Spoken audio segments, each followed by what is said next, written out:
The Law and the Promise, by Neville Goddard. This is Neville Lancelot Goddard's 11th book, published in 1961. Today it stands in the public domain. This production is copyrighted. Copyright 2024 Abracadabra. Chapter 1. The Law. Imagining creates reality. Man is all imagination. God is man and exists in us and we in him. The eternal body of man is the imagination, that is, God himself. Blake. The purpose of the first portion of this book is to show, through actual true stories, how imagining creates reality.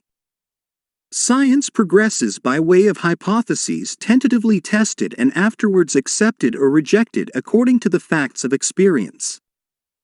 The claim that imagining creates reality needs no more consideration than is allowed by science. It proves itself in performance. The world in which we live is a world of imagination. In fact, life itself is an activity of imagining.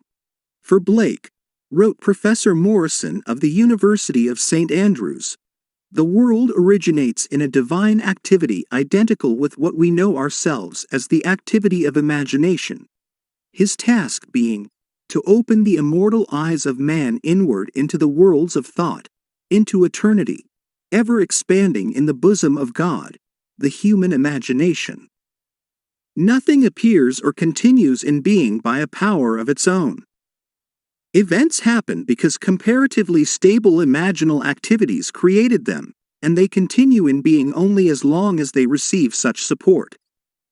The secret of imagining, writes Douglas Fawcett, is the greatest of all problems to the solution of which the mystic aspires. Supreme power, supreme wisdom, supreme delight lie in the far-off solution of this mystery. When man solves the mystery of imagining, he will have discovered the secret of causation, and that is, imagining creates reality. Therefore, the man who is aware of what he is imagining knows what he is creating, realizes more and more that the drama of life is imaginal, not physical. All activity is at bottom imaginal. An awakened imagination works with a purpose. It creates and conserves the desirable, and transforms or destroys the undesirable. Divine imagining and human imagining are not two powers at all, rather one. The valid distinction which exists between the seeming two lies not in the substance with which they operate but in the degree of intensity of the operant power itself. Acting at high tension, an imaginal act is an immediate objective fact. Keyed low, an imaginal act is realized in a time process. But whether imagination is keyed high or low, it is the ultimate, essentially non-objective reality from which objects are poured forth like sudden fancies. Hermann Kaiserling, Count, The Travel Diary of a Philosopher. No object is independent of imagining on some level or levels. Everything in the world owes its character to imagination on one of its various levels. Objective reality, writes Fichte, is solely produced through imagination. Objects seem so independent of our perception of them that we incline to forget that they owe their origin to imagination. The world in which we live is a world of imagination, and man, through his imaginal activities, creates the realities and the circumstances of life. This he does either knowingly or unknowingly. Men pay too little attention to this priceless gift, the human imagination, and a gift is practically non-existent unless there is a conscious possession of it and a readiness to use it. All men possess the power to create reality, but this power sleeps as though dead, when not consciously exercised. Men live in the very heart of creation, the human imagination, yet are no wiser for what takes place therein. The future will not be fundamentally different from the imaginal activities of man. Therefore, the individual who can summon at will whatever imaginal activity he pleases and to whom the visions of his imagination are as real as the forms of nature, is master of his fate. The future is the imaginal activity of man in its creative march. Imagining is the creative power not only of the poet, the artist, the actor and orator, but of the scientist, the inventor, the merchant and the artisan. Its abuse in unrestrained, unlovely image-making is obvious. But its abuse in undue repression breeds a sterility which robs man of actual wealth of experience. Imagining novel solutions to ever more complex problems is far more noble than to run from problems. Life is the continual solution of a continuously synthetic problem. Imagining creates events. The world, created out of men's imagining, comprises unnumbered warring beliefs. Therefore, there can never be a perfectly stable or static state. Today's events are bound to disturb yesterday's established order. Imaginative men and women invariably unsettle a pre-existing peace of mind. Do not bow before the dictate of facts and accept life on the basis of the world without. Assert the supremacy of your imaginal acts over facts and put all things in subjection to them. Hold fast to your ideal in your imagination. Nothing can take it from you but your failure to persist in imagining the ideal realized. Imagine only such states that are of value or promise well. To attempt to change circumstances before you change your imaginal activity is to struggle against the very nature of things. There can be no outer change until there is first an imaginal change. Everything you do, unaccompanied by an imaginal change, is but futile readjustment of surfaces. Imagining the wish fulfilled brings about a union with that state, and during that union you behave in keeping with your imaginal change. This shows you that an imaginal change will result in a change of behavior. However, your ordinary imaginal alterations as you pass from one state to another are not transformations because each of them is so rapidly succeeded by another in the reverse direction. But whenever one state grows so stable as to become your constant mood, your habitual attitude, then that habitual state defines your character and is a true transformation. How do you do it? Self-abandonment. That is the secret. You must abandon yourself mentally to your wish fulfilled in your love for that state, and in so doing, live in the new state and no more in the old state. You can't commit yourself to what you do not love, so the secret of self-commission is faith plus love. Faith is believing what is unbelievable. Commit yourself to the feeling of the wish fulfilled, in faith that this act of self-commission will become a reality. And it must become a reality because imagining creates reality. Imagination is both conservative and transformative. It is conservative when it builds its world from images supplied by memory and the evidence of the senses. It is creatively transformative when it imagines things as they ought to be, building its world out of the generous dreams of fancy. In the procession of images, the ones that take precedence, naturally, are those of the senses. Nevertheless, a present sense impression is only an image. It does not differ in nature from a memory image or the image of a wish. What makes a present sense impression so objectively real is the individual's imagination functioning in it and thinking from it. Whereas, in a memory image or a wish, the individual's imagination is not functioning in it and thinking from it, but is functioning out of it and thinking of it. If you would enter into the image in your imagination, then would you know what it is to be creatively transformative. Then would you realize your wish, and then you would be happy. Every image can be embodied. But unless you, yourself, enter the image and think from it, it is incapable of birth. Therefore, it is the height of folly to expect the wish to be realized by the mere passage of time. That which requires imaginative occupancy to produce its effect, obviously cannot be effected without such occupancy. You cannot be in one image and not suffer the consequences of not being in another. Imagination is spiritual sensation. Enter the image of the wish fulfilled, then give it sensory vividness and tones of reality by mentally acting as you would act were it a physical fact. Now, this is what I mean by spiritual sensation.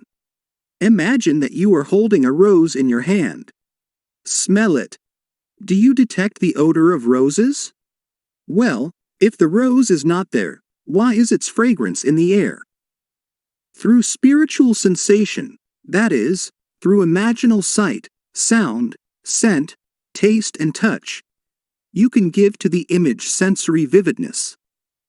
If you do this, all things will conspire to aid your harvesting, and upon reflection you will see how subtle were the threads that led to your goal. You could never have devised the means which your imaginal activity employed to fulfill itself. If you long to escape from your present sense fixation, to transform your present life into a dream of what might well be, you need but imagine that you are already what you want to be and to feel the way you would expect to feel under such circumstances. Like the make-believe of a child who is remaking the world after its own heart, create your world out of pure dreams of fancy. Mentally enter into your dream. Mentally do what you would actually do, were it physically true. You will discover that dreams are realized not by the rich, but by the imaginative. Nothing stands between you and the fulfillment of your dreams but facts, and facts are the creations of imagining.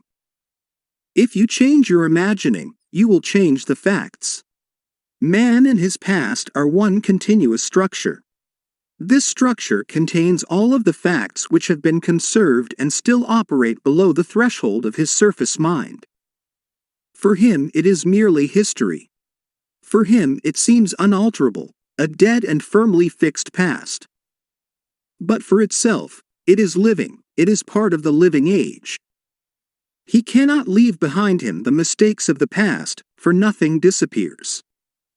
Everything that has been is still in existence. The past still exists, and it gives and still gives its results. Man must go back in memory, seek for and destroy the causes of evil, however far back they lie. This going into the past and replaying a scene of the past in imagination as it ought to have been played the first time, I call revision, and revision results in repeal. Changing your life means changing the past. The causes of any present evil are the unrevised scenes of the past. The past and the present form the whole structure of man. They are carrying all of its contents with it. Any alteration of content will result in an alteration in the present and future. Leave nobly, so that mind can store a past well worthy of recall. Should you fail to do so, remember, the first act of correction or cure is always revise. If the past is recreated into the present, so will the revised past be recreated into the present, or else the claim. Though your sins are like scarlet, they shall be as white as snow, Isaiah chapter 1 verse 18, is a lie. And it is no lie. The purpose of the story-to-story commentary that follows is to link up as briefly as possible the distinct but never disconnected themes of the 14 chapters into which I have divided the first part of this book. It will serve, I hope, as a thread of coherent thought that binds the whole into proof of its claim. Imagining creates reality. To make such a claim is easily done. To prove it in the experience of others is far sterner. To stir you to use the law constructively in your own life, that is the aim of this book. Chapter 2. Dwell therein. My God, I heard this day, that none doth build a stately habitation, but he that means to dwell therein. What house more stately hath there been, or can be, than is man, to whose creation all things are in decay? George Herbert. I wish it were true of man's noble dreams, but unfortunately, perpetual construction, deferred occupancy, is the common fault of man. Why build a stately habitation, unless you intend to dwell therein? Why build a dream house and not dwell therein?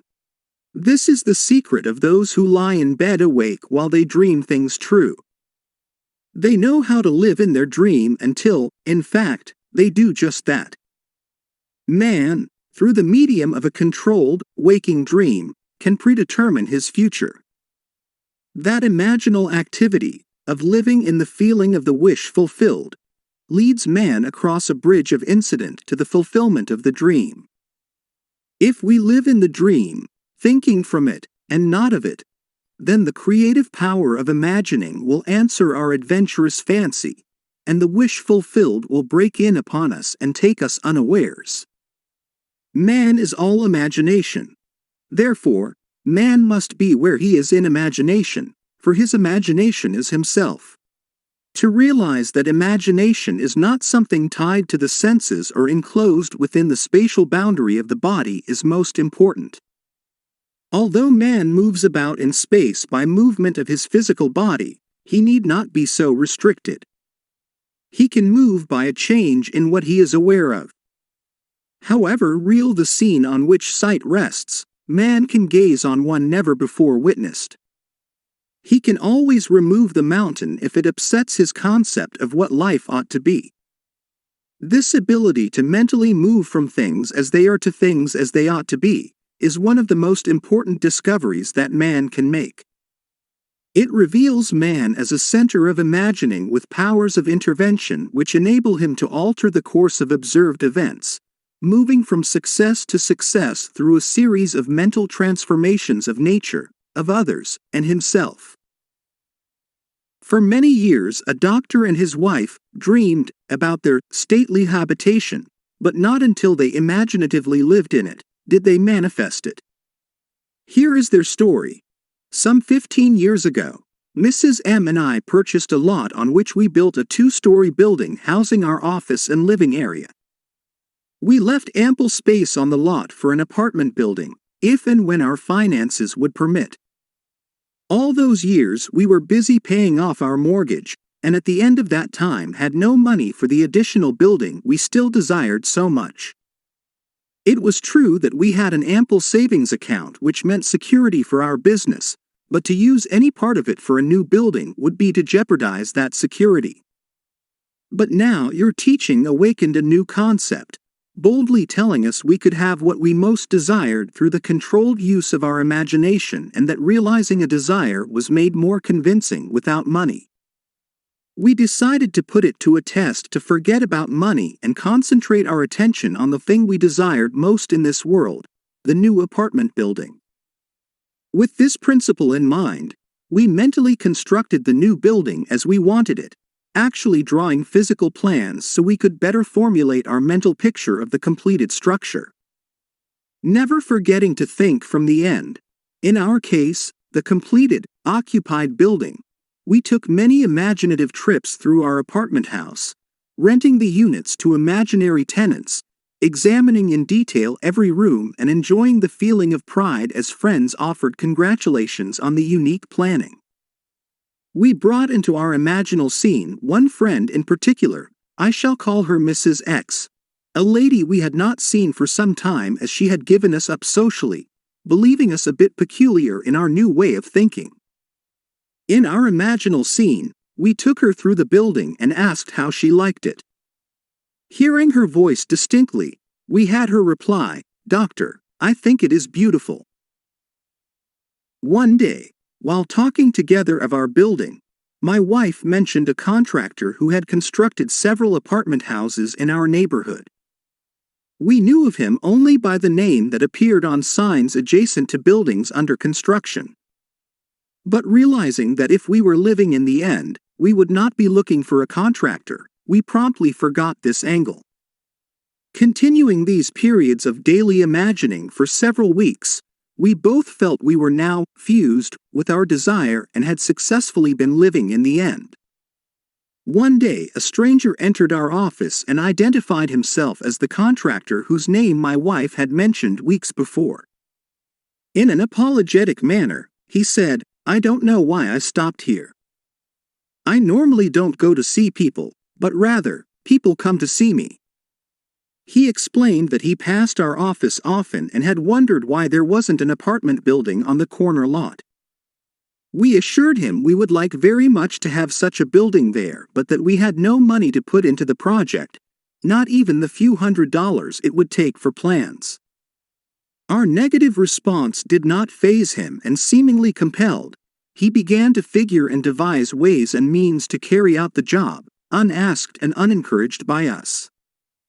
Forgetting the incident, we were quite startled when a few days later this man called, informing us that plans were completed and that the proposed building would cost us $30,000. We thanked him politely and did absolutely nothing. We knew we had been living imaginatively in the end of a completed building, and that imagination would assemble that building perfectly without any outside assistance from us. So, we were not surprised when the contractor called again the next day to say he had found a set of blueprints in his files that fitted our needs perfectly with few alterations. This, we were informed, would save us the architect's fee for new plans. We thanked him again and still did nothing.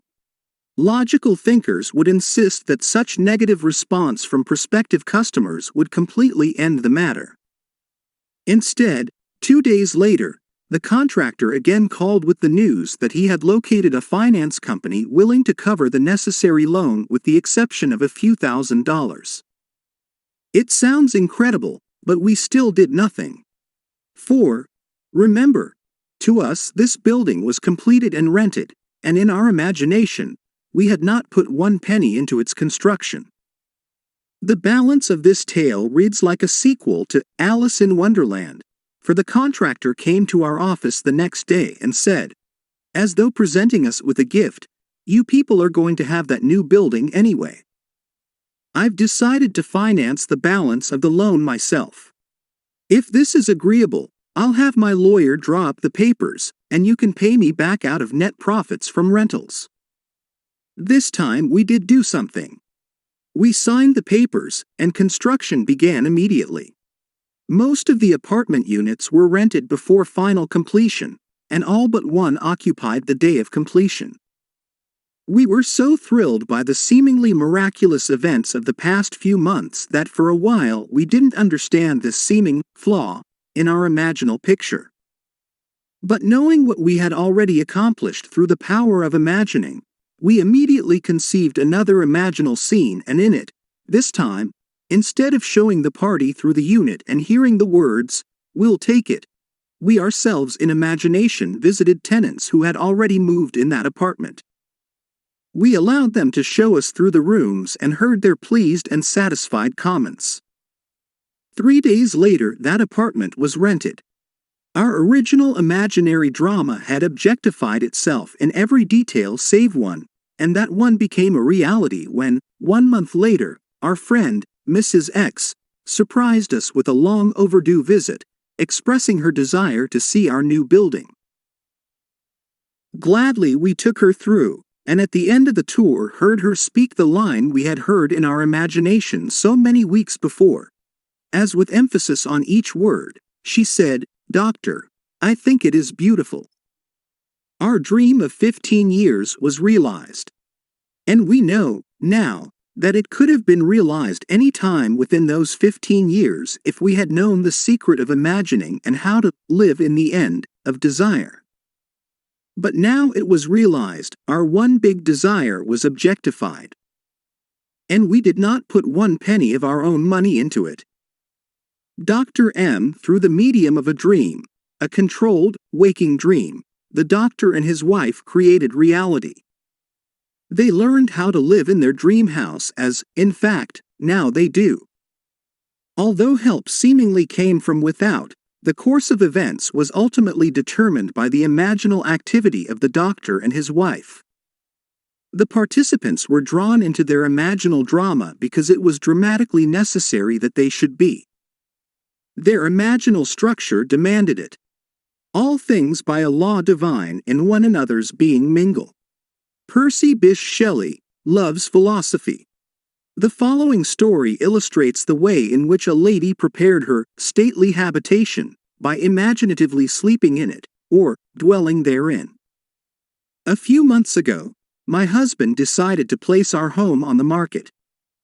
The main object for the move, which we had discussed many times, was to find a home large enough for the two of us, my mother and my aunt, in addition to 10 cats, 3 dogs and 1 parakeet. Believe it or not, the contemplated move was my husband's idea, as he loved my mother and aunt and said I was at their house most of the time anyway, so why not live together and pay one tax bill?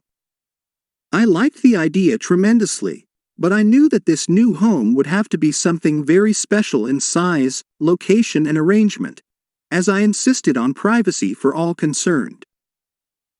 So at the moment I was undecided whether to sell our present home or not, but I didn't argue, as I knew quite well from past experience with imagining that our house would never sell until I stopped sleeping in it. 2 months and 4 or 5 real estate brokers later, my husband had given up on the sale of our house, and so had the brokers. At this point, I had convinced myself I now wanted the change, so for 4 nights, in my imagination, I went to sleep in the kind of home I would like to own. On the 5th day, my husband had an appointment at a friend's home, and while there, met a stranger who just happened to be looking for a house in the hills. He was, of course, brought swiftly back to see our house, which he walked through once and said, "I'll buy it." This didn't make us very popular with the brokers, but that was all right with me, as I was happy to keep the broker's commission in the family. We moved within 10 days and stayed with my mother while looking for our new home. We listed our requirements with every agent on the Sunset Strip only, because I wouldn't move out of the area, and each one of them without exception informed us we were both mad. It was entirely impossible, they said, to find an older home of English style with 2 separate living rooms, separate apartments, a library, and built on a flat knoll with enough ground space to fence for large dogs, and located in one particular area. When we told them the price we would pay for this house, they just looked sad. I said that wasn't all we wanted. We wanted wood paneling all through the house, a huge fireplace, a magnificent view and seclusion, no close neighbors, please. At this point, the lady agent would giggle and remind me that there was no such house, but if there were, they would realize 5 times what we were willing to pay. But I knew there was such a house, because my imagination had been sleeping in it, and if I am my imagination, then I had been sleeping in it. By the 2nd week we had exhausted 5 real estate offices, and the gentleman in the 6th office was looking a little wild when one of his partners, who had not spoken until then, said, "Why don't you show them the place up King's Road?" A third partner in the office laughed sourly and said, "That property isn't even listed. And besides, the old lady would throw you off the property. She's got 2 acres up there and you know she wouldn't split." Well, I didn't know what she wouldn't split, but my interest had been aroused by the street name, for I liked that particular area best of all. So I asked why not just take a look anyway, for laughs. As we drove up the street and turned off onto a private road, we approached a large 2-story house built of redwood and brick, English in appearance, surrounded by tall trees and sitting alone and aloof on its own knoll, viewing the city below from all of its many windows. I felt a peculiar excitement as we walked to the front door and were greeted by a lovely woman who graciously asked us in. I do not think I breathed for the next minute or 2, for I had walked into the most exquisite room I had ever seen. The solid redwood walls and the brick of a great fireplace rose to a height of 28 feet, terminating in an arched ceiling joined together by huge redwood beams. The room was straight out of Dickens, and I could almost hear Christmas carolers singing on the balcony of the upstairs dining room, which looked out over the living room. A great cathedral window gave a view of sky, mountains and city far below, and the beautiful old redwood walls glowed in the sunlight. We were shown through a spacious apartment on the lower floor with connecting library, separate entrance and separate patio. 2 staircases led upward to a long hall opening into 2 separated bedrooms and baths, and at the end of the hall was, yes, a second living room, opening out onto a second patio screened by trees and redwood fencing. Built on 2 acres of beautifully landscaped grounds, I began to understand what the agent had meant by saying, she wouldn't split. For on 1 acre stood a large swimming pool and pool house completely separated from the main house but undoubtedly belonging to it. It did, indeed, seem to be an impossible situation as we did not want 2 acres of highly taxable property plus a swimming pool a block away from the house. Before we left, I walked through that magnificent living room, once more going up the stairs to the dining room balcony. I turned, and looking down saw my husband standing by the fireplace, pipe in hand, with an expression of perfect satisfaction on his face. I placed my hands on the balcony railing and watched him for a moment. When we were back in the real estate office, the 3 agents were ready to close for the day, but my husband detained them saying, "Let's make her an offer anyway. Maybe she will split the property. What can we lose?" 1 agent left the office without a word. Another said, "The idea is ridiculous." The agent we had originally talked to said, "Forget it. It's a pipe dream." My husband is not easily annoyed, but when he is, there is no more stubborn creature on earth. He was now annoyed. He sat down, slammed his hand on a desk and roared, "It's your business to submit offers, isn't it?" They agreed that this was so and finally promised to submit our offer on the property. We left, and that night, in my imagination, I stood on that dining room balcony and looked down at my husband standing by the fireplace. He looked up at me and said, "Well, honey, how do you like our new home?" I said, "I love it." I continued to see that beautiful room and my husband in it and felt the balcony railing gripped in my hands until I fell asleep. The next day, as we were having dinner in my mother's house, the telephone rang and the agent, in an unbelieving voice, informed me that we had just purchased a house. The owner had split the property right down the middle, giving us the house and the acre it stood on for the price we offered. J.R.B. Dreamers often lie in bed awake, while they do dream things true. Approximately. William Shakespeare, Romeo and Juliet. One must adopt either the way of imagination or the way of sense. No compromise or neutrality is possible. He who is not for me is against me. Matthew chapter 12 verse 30, Luke chapter 11 verse 23. When man finally identifies himself with his imagination rather than his senses, he has at long last discovered the core of reality. I have often been warned by self-styled realists that man will never realize his dream by simply imagining that it is already here.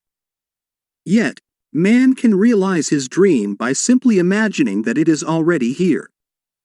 That is exactly what this collection of stories proves. If only men were prepared to live imaginatively in the feeling of the wish fulfilled, advancing confidently in their controlled waking dream, then the power of imagining would answer their adventurous fancy and the wish fulfilled would break in upon them and take them unawares. Nothing is more continuously wonderful than the things that happen every day to the man with imagination sufficiently awake to realize their wonder. Observe your imaginal activities. Imagine better than the best you know, and create a better world for yourself and others. Leave as though the wish had come, even though it is yet to come, and you will shorten the period of waiting.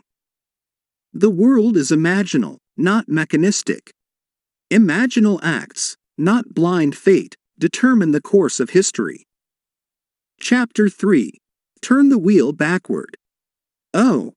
Let your strong imagination turn the great wheel backward, until Troy unburn. Sir John Collins, Squire, The Birds. All life is, throughout the ages, nothing but the continuing solution of a continuous synthetic problem. H. G. Wells. The perfectly stable or static state is always unattainable. The end attained objectively always realizes more than the end the individual originally had in view. This, in turn, creates a new situation of inner conflict, needing novel solutions to force man along the path of creative evolution. His touch is infinite and lends a yonder to all ends. George Meredith, Hymn to Color. Today's events are bound to disturb yesterday's established order. The creatively active imagination invariably unsettles a pre-existing peace of mind.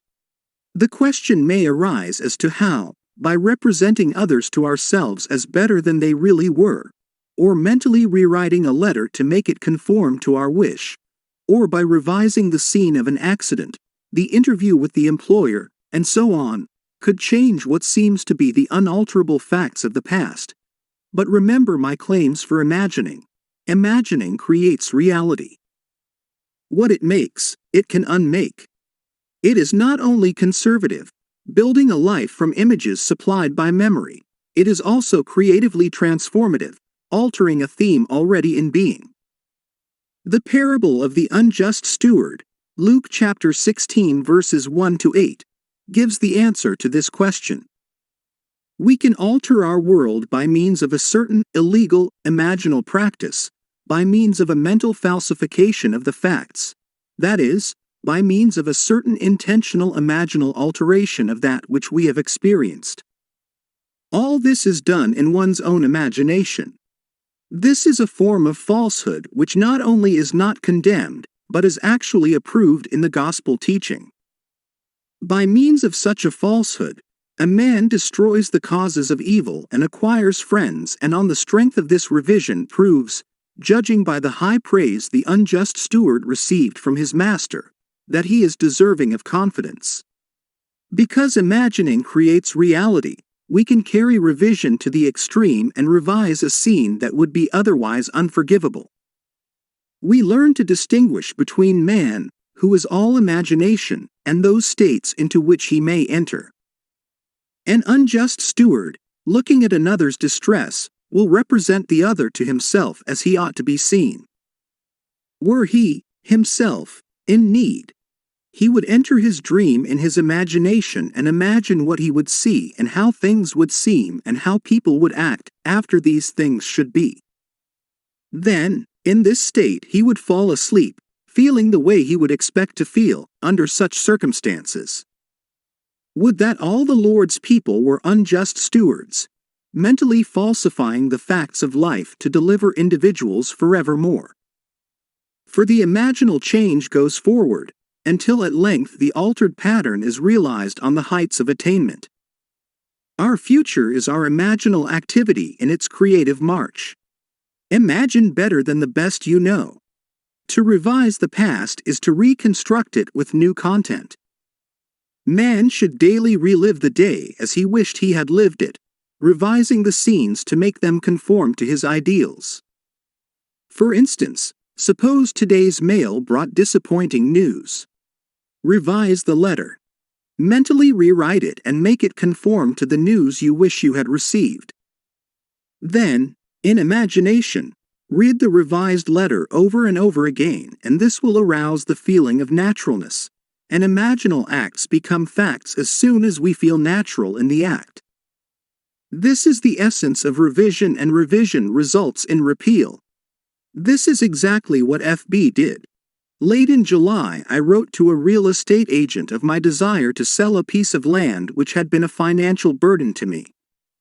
His negative reply listed all the reasons why sales were at a standstill in that area, and he forecast a bleak period of waiting until after the first of the year. I received his letter on a Tuesday, and, in my imagination, I rewrote it with words indicating that the agent was eager to take my listing. I read this revised letter over and over, and I extended my imaginal drama using your theme of the four mighty ones of our imagination. From your book, Seed Time and Harvest, the producer, the author, the director, and the actor. In my imaginal scene as producer, I suggested the theme, the lot is sold for a profit. As the author, I wrote this simple scene which, to me, implied fulfillment. Standing in the real estate office, I extended my hand to the agent and said, "Thank you, sir," and he replied, "It was a pleasure doing business with you."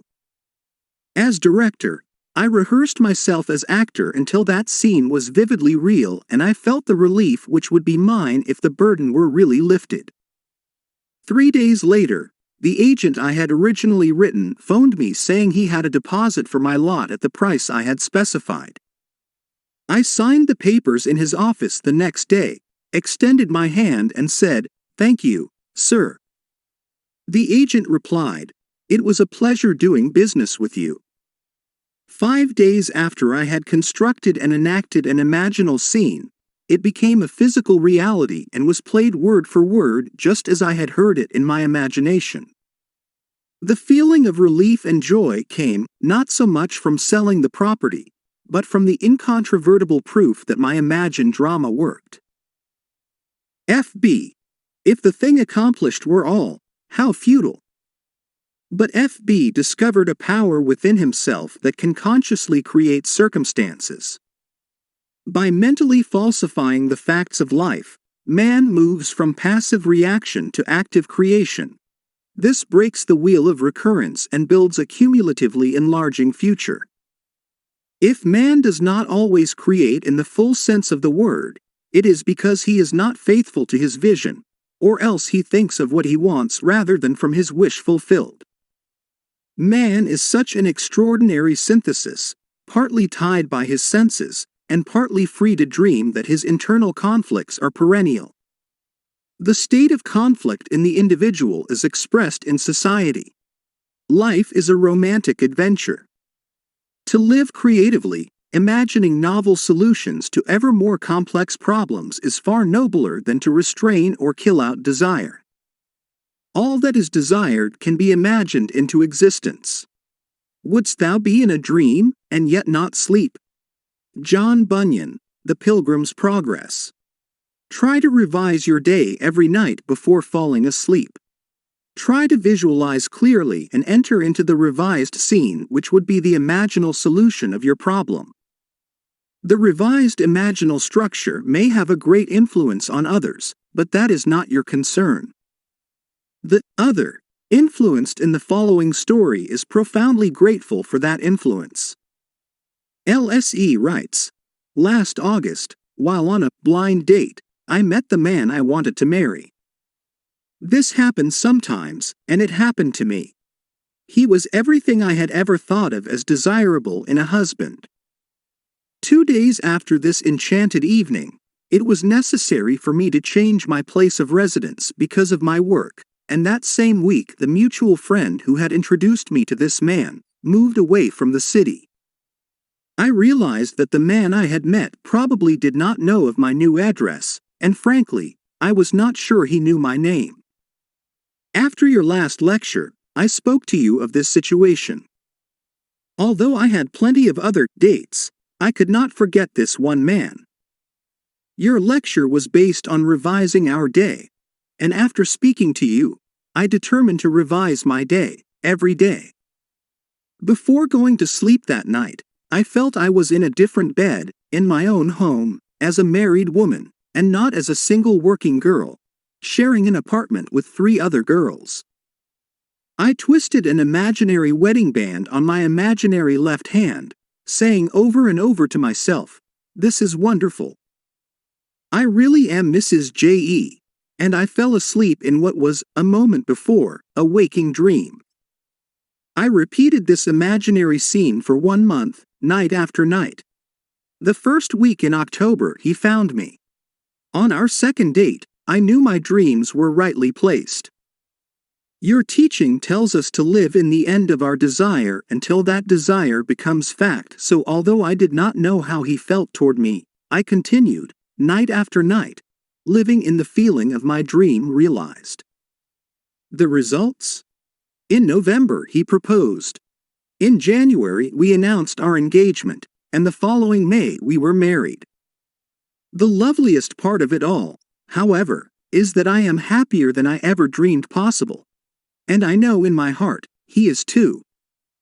Mrs. J.E., by using her imagination radically, instead of conservatively, by building her world out of pure dreams of fancy, rather than using images supplied by memory, she brought about the fulfillment of her dream. Common sense would have used images supplied by her memory, and thereby perpetuated the fact of lack in her life. Imagination created what she desired out of a dream of fancy. Everyone must live wholly on the level of imagination, and it must be consciously and deliberately undertaken. Lovers and madmen have such seething brains, such shaping fantasies, that apprehend more than cool reason overcomprehends. William Shakespeare, A Midsummer Night's Dream. If our time of revision be well spent, we need not worry about results. Our fondest hopes will be realized. Art thou real, earth? Am I? In whose dream do we exist? Approximately. Frank Kendon, The Timepiece. There is no inevitable permanence in anything. Both past and present continue to exist only because they are sustained by imagining on some level or other. And a radical transformation of life is always possible by man revising the undesirable part of it. In his letter, Mr. R.S. questions this subject of influence. During your current series of lectures, trouble developed with collections on one of my trust deeds. The security, a house and lot, was neglected and run down. The owners were apparently spending their money in bars while their two little girls, aged 9 and 11, were noticeably uncared for. However, forgetting appearances, I began to revise the situation. In my imagination, I drove my wife past the property and said to her, "Isn't the yard beautiful? It's so neat and well cared for. Those people really show their love for their home. This is one trust deed we will never have to worry about." I would see the house and lot as I wanted to see it, a place so lovely, it gave me a warm glow of pleasure. Every time the thought of this property came to me, I repeated my imaginal scene.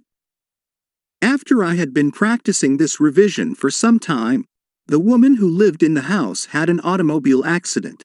While she was in the hospital, her husband disappeared.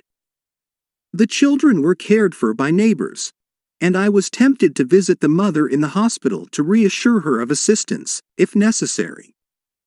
But how could I, when my imaginary scene implied that she and her family were happy, successful, and obviously contented?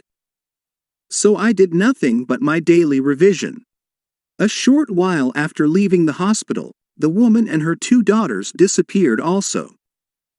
Payments were sent in on the property, and a few months later she reappeared with a wedding certificate and a new husband. At this writing, all payments are right up to date. The two little girls are obviously happy and well cared for, and a room has been added to the property by the owners, giving our trust deed additional security. It was mighty nice to solve my problem without threats, unkind words, eviction, or worry about the little girls. But was there something in my imagining that sent that woman to the hospital? R.S. Any imaginal activity acquiring intensity through our concentrated attention to clarity of the end desired tends to overflow into regions beyond where we are.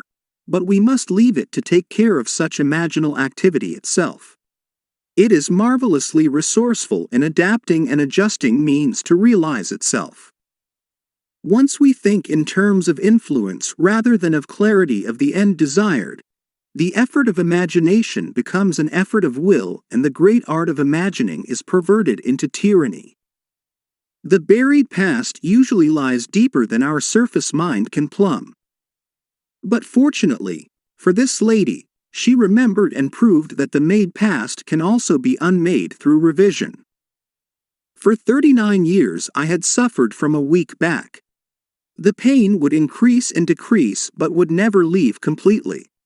The condition had progressed to the point where I used medical treatment almost constantly. The doctor would put the hip right for the moment, but the pain simply would not go away. One night I heard you speak of revision and wondered to myself if a condition of almost 40 years could be revised. I had remembered that at the age of 3 or 4 years I had fallen backward from a very high swing and had been quite ill at that time because of a serious hip injury. From that time on, I had never been completely free from pain and had paid many a dollar to alleviate the condition, to no avail. This year, during the month of August, the pain had become more intense, and one night I decided to test myself and attempt to revise that ancient accident which had been the cause of so much distress and pain and costly medical fees most of my adult life. Many nights passed before I could feel myself back to the age of childhood play. But I succeeded. One night I actually felt myself on that swing, feeling the rush of wind as the swing rose higher and higher. As the swing slowed down, I jumped forward, landing solidly and easily on my feet. In the imaginal action, I ran to my mother and insisted that she come watch what I could do. I did it again, jumping down from the swing and landing safely on my 2 feet. I repeated this imaginal act over and over until I fell asleep in the doing of it. Within 2 days, the pain in my back and hip began to recede, and within 2 months, pain no longer existed for me. A condition that had plagued me for more than 39 years, that had cost a small fortune in attempted cure, was no more. LH. It is to the pruning shears of revision that we owe our prime fruit. Man and his past are one continuous structure. This structure contains all of the past which has been conserved and still operates below the threshold of his senses to influence the present and the future of his life. The whole is carrying all of its contents with it. Any alteration of content will result in an alteration in the present and the future. The first act of correction or cure is always revise. If the past can be recreated into the present, so can the revised past. And thus the revised past appears within the very heart of her present life. Not fate, but a revised past brought her good fortune. Make results and accomplishment the crucial test of true imagination, and your confidence in the power of imagination to create reality will grow gradually from your experiments with revision confronted by experience. Only by this process of experiment can you realize the potential power of your awakened and controlled imagination. How much do you owe my master? He said, 100 measures of oil. And he said to him, take your bill, and sit down quickly and write 50. Luke chapter 16 verses 5, 6. This parable of the unjust steward urges us to mentally falsify the facts of life, to alter a theme already in being. By means of such imaginative falsehoods, a man acquires friends. Luke chapter 16 verse 9. As each day falls, mentally revise the facts of life and make them conform to events well worthy of recall. Tomorrow will take up the altered pattern and go forward until at length it is realized on the heights of attainment. The reader will find it worthwhile to follow these clues. Imaginal construction of scenes implying the wish fulfilled, and imaginative participation in these scenes until tones of reality are reached.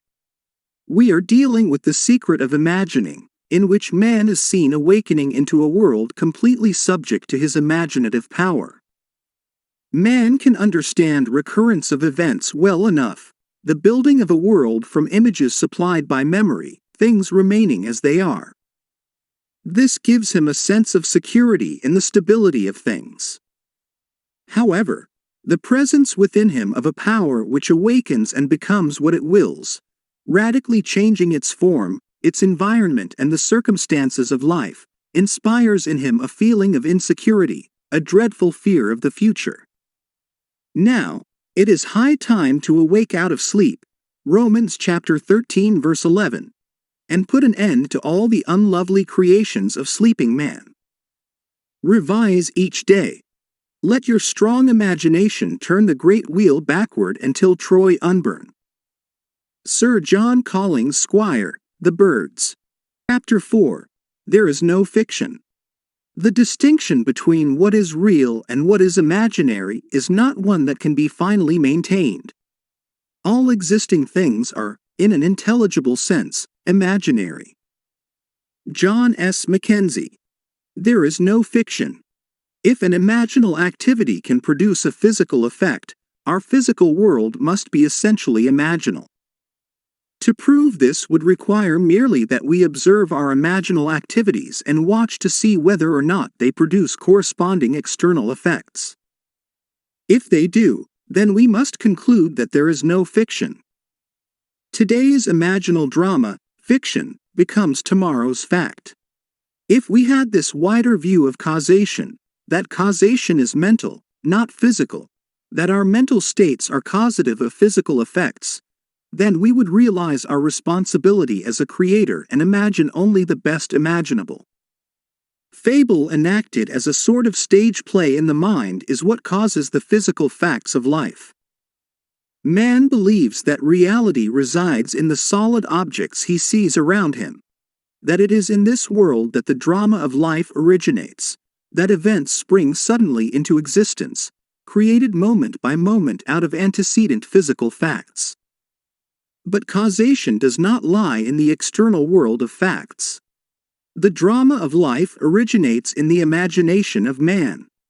The real act of becoming takes place within man's imagination and not without. The following stories could define causation as the assemblage of mental states, which occurring, creates that which the assemblage implies. The foreword from Walter Lord's A Night to Remember illustrates my claim: imagining creates reality. In 1898, a struggling author, named Morgan Robertson, concocted a novel about a fabulous Atlantic liner, far larger than any that had ever been built. Robertson loaded his ship with rich and complacent people and then wrecked it one cold April night on an iceberg. This somehow showed the futility of everything, and in fact, the book was called Futility when it appeared that year, published by the firm of M.F. Mansfield. 14 years later, a British shipping company, named the White Star Line, built a steamer remarkably like the one in Robertson's novel. The new liner was 66,000 tons displacement. Robertson's was 70,000 tons. The real ship was 882.5 feet long. The fictional one was 800 feet. Both could carry about 3,000 people, and both had enough lifeboats for only a fraction of this number. But then this didn't seem to matter because both were labeled unshakable. On April 19, 1912, the real ship left Southampton on her maiden voyage to New York. Her cargo included a priceless copy of the Rubaiyat of Omar Khayyam and a list of passengers collectively worth $250 million. On her way over, she, too, struck an iceberg and went down on a cold April night. Robertson called his ship the Titan. The White Star Line called its ship the Titanic. Had Morgan Robertson known that imagining creates reality, that today's fiction is tomorrow's fact, would he have written the novel Futility?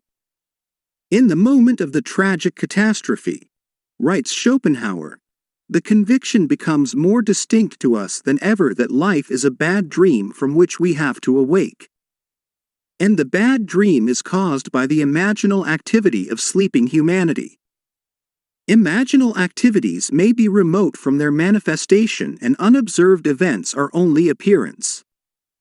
Causation as seen in this tragedy is elsewhere in space-time. Far off from the scene of action, invisible to all, was Robertson's imaginal activity, like a scientist in a control room directing his guided missile through space-time.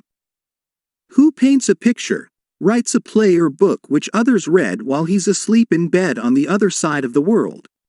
When they overlook his page, the sleeper might as well be dead. What knows he of his distant unfelt life? What knows he of the thoughts his thoughts are raising, the life his life is giving, or the strife concerning him, some cavilling, some praising? Yet which is most alive, he who's asleep, or his quick spirit in some other place, or score of other places, that doth keep attention fixed and sleep from others' chase? Which is the he that sleeps, or he that his own he can neither feel nor see? Samuel Butler. Imaginative writers communicate not their vision of the world but their attitudes which result in their vision. Just a short while before Catherine Mansfield died, she said to her friend Orridge, "There are in life as many aspects as attitudes toward it, and aspects change with attitudes. Could we change our attitude, we should not only see life differently, but life itself would come to be different. Life would undergo a change of appearance because we ourselves had undergone a change in attitude. Perception of a new pattern is what I call a creative attitude towards life." Prophets, wrote Blake, in the modern sense of the word, have never existed. Jonah was no prophet in the modern sense, for his prophecy of Nineveh failed. Every honest man is a prophet. He utters his opinion both of private and public matters. Thus, if you go on so, the result is so. He never says, "Such a thing shall happen, let you do what you will." A prophet is a seer, not an arbitrary dictator. The function of the prophet is not to tell us what is inevitable, but to tell us what can be built up out of persistent imaginal activities. The future is determined by the imaginal activities of humanity, activities in their creative march, activities which can be seen in your dreams and the visions of your head as you lay in bed. Daniel chapter 2 verse 28. Would that all the Lord's people were prophets. Numbers chapter 11 verse 29. In the true sense of the word, like this dancer who now, from the summit of his realized ideal, sights yet higher peaks that are to be scaled. After you have read this story, you will understand why he is so confident that he can predetermine any materialistic future he desires, and why he is equally sure that others give reality to what were otherwise a mere figment of his imagination, that there exists and can exist nothing outside imagining on some level or other. Nothing continues in being save what imagining supports. The mind can make substance, and people planets of its own with beings brighter than have been, and give a breath to forms which can outlive all flesh. Lord G. Byron. As my story begins, at the age of 19, I was a mildly successful dancing teacher and continued in this static state for almost 5 years. At the end of this time, I met a young lady who talked me into attending your lectures. My thought, upon hearing you say, "Imagining creates reality," was that the entire idea was ridiculous. However, I decided to accept your challenge and disprove your thesis. I bought your book, Out of This World, and read it many times. Still unconvinced, I set myself a rather ambitious goal. My present position was as an instructor with the Arthur Murray Dance Studio, and my goal was to own a franchise and be boss of an Arthur Murray studio myself. This seemed the most unlikely thing in the world, as franchises were extremely difficult to secure, but on top of this fact, I was completely without the necessary funds to begin such an operation. Nevertheless, I assumed the feeling of my wish fulfilled as night after night, in my imagination, I went to sleep managing my own studio. 3 weeks later, a friend called me from Reno, Nevada. He had the Murray studio there and said it was too much for him to cope with alone. He offered me a partnership, and I was delighted. So delighted, in fact, that I hastened to Reno on borrowed money and promptly forgot all about you and your story of imagination. My partner and I worked hard and were very successful, but after a year I was still not satisfied. I wanted more. I began thinking of ways and means to get another studio. All my efforts failed. One night as I retired, I was restless and decided to read. As I looked through my collection of books, I noticed your slender volume, Out of This World. I thought of the silly nonsense I had gone through 1 year ago before getting my own studio. Getting my own studio. The words in my mind electrified me. I reread the book that night, and later, in my imagination, I heard my superior praise the good job we had done in Reno and suggest we acquire a second studio, as he had a second location ready for us if we desired to expand. I reenacted this imaginal scene nightly without fail. 3 weeks from the first night of my imaginal drama, it materialized, almost word for word. My partner accepted the new studio in Bakersfield and I had the Reno studio alone.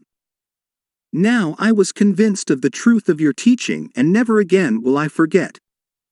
Now I wanted to share this wonderful knowledge of imaginal power with my staff. I tried to tell them of the marvels they could accomplish, but I was unable to reach many, although one fantastic incident resulted from my efforts to tell this story. A young teacher told me he believed my story but said it would have probably happened anyway in time. He insisted the entire theory was nonsense but stated that if I could tell him something of an incredible nature that would actually happen and which he could witness, then he would believe. I accepted his challenge and conceived a truly fantastic test. The Reno studio is the most insignificant in the entire Murray system because of the small population count in the city itself.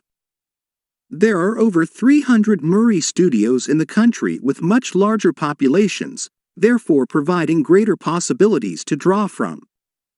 So, my test was this. I told the teacher that within the next 3 months, at the time of a national dance convention, the Little Reno studio would be the foremost topic of conversation at that convention.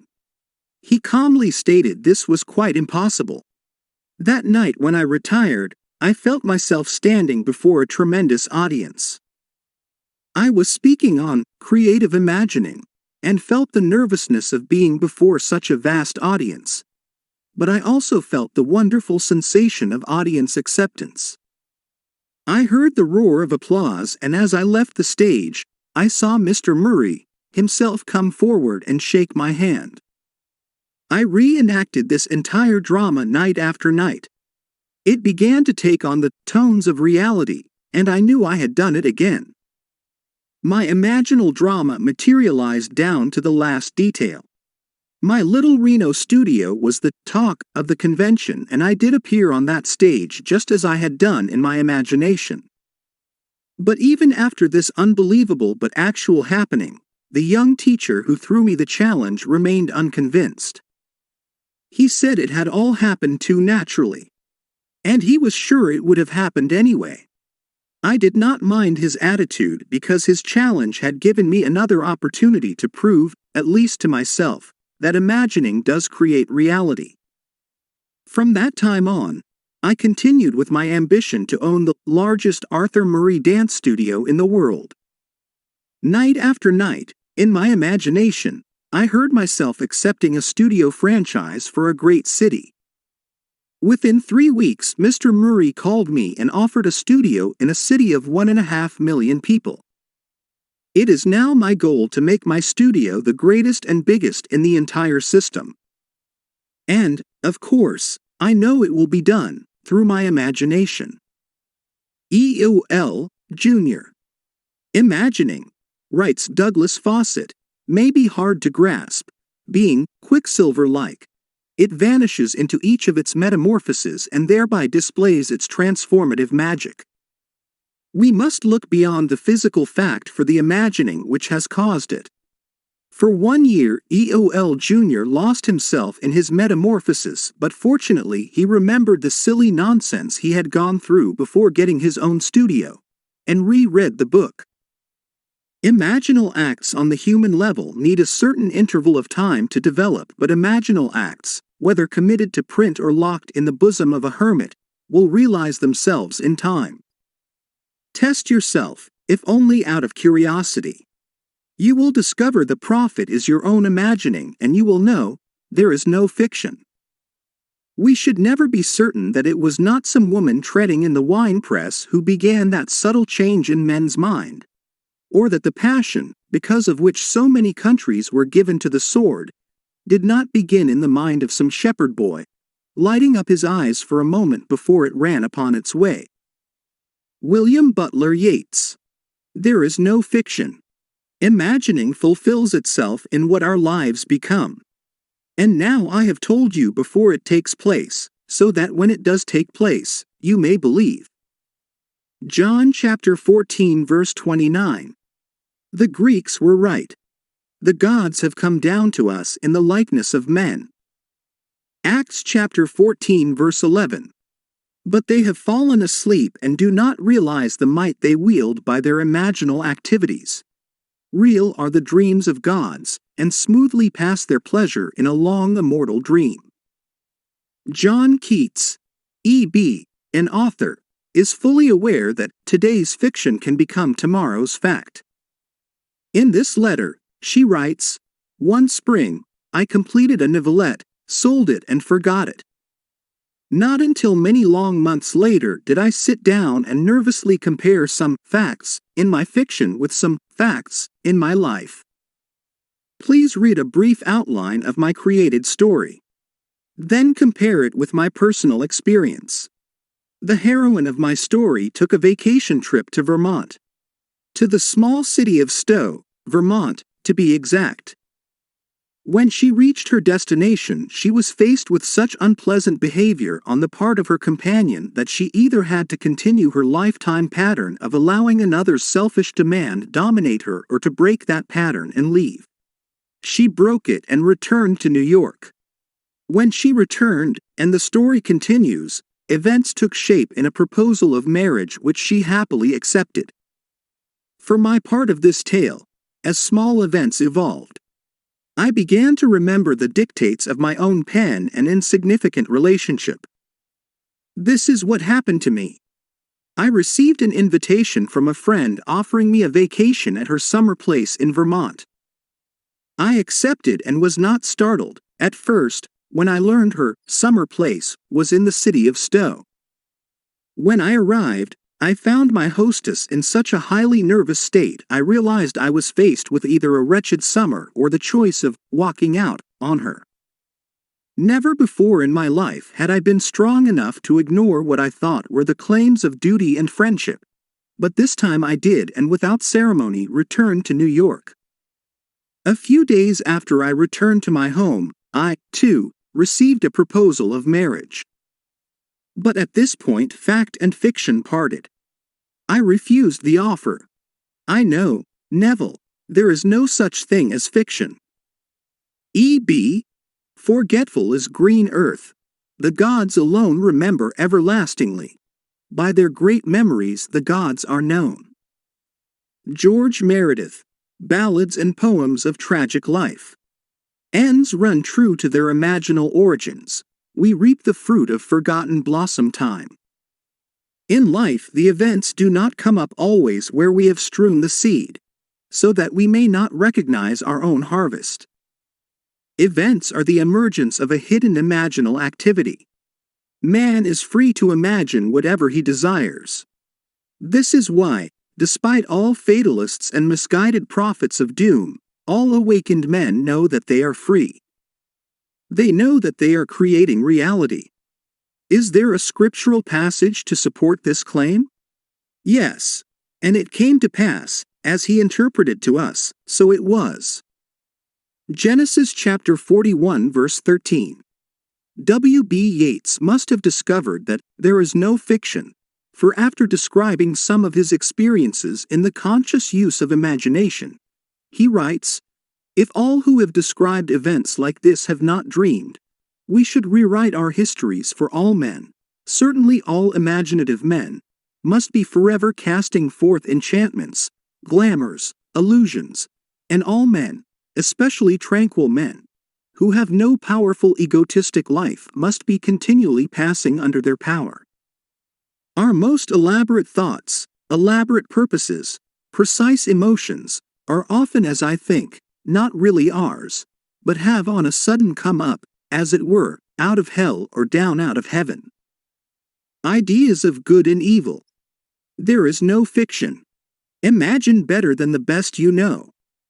Chapter 5. Subtle Threads. All you behold, though it appears without, it is within.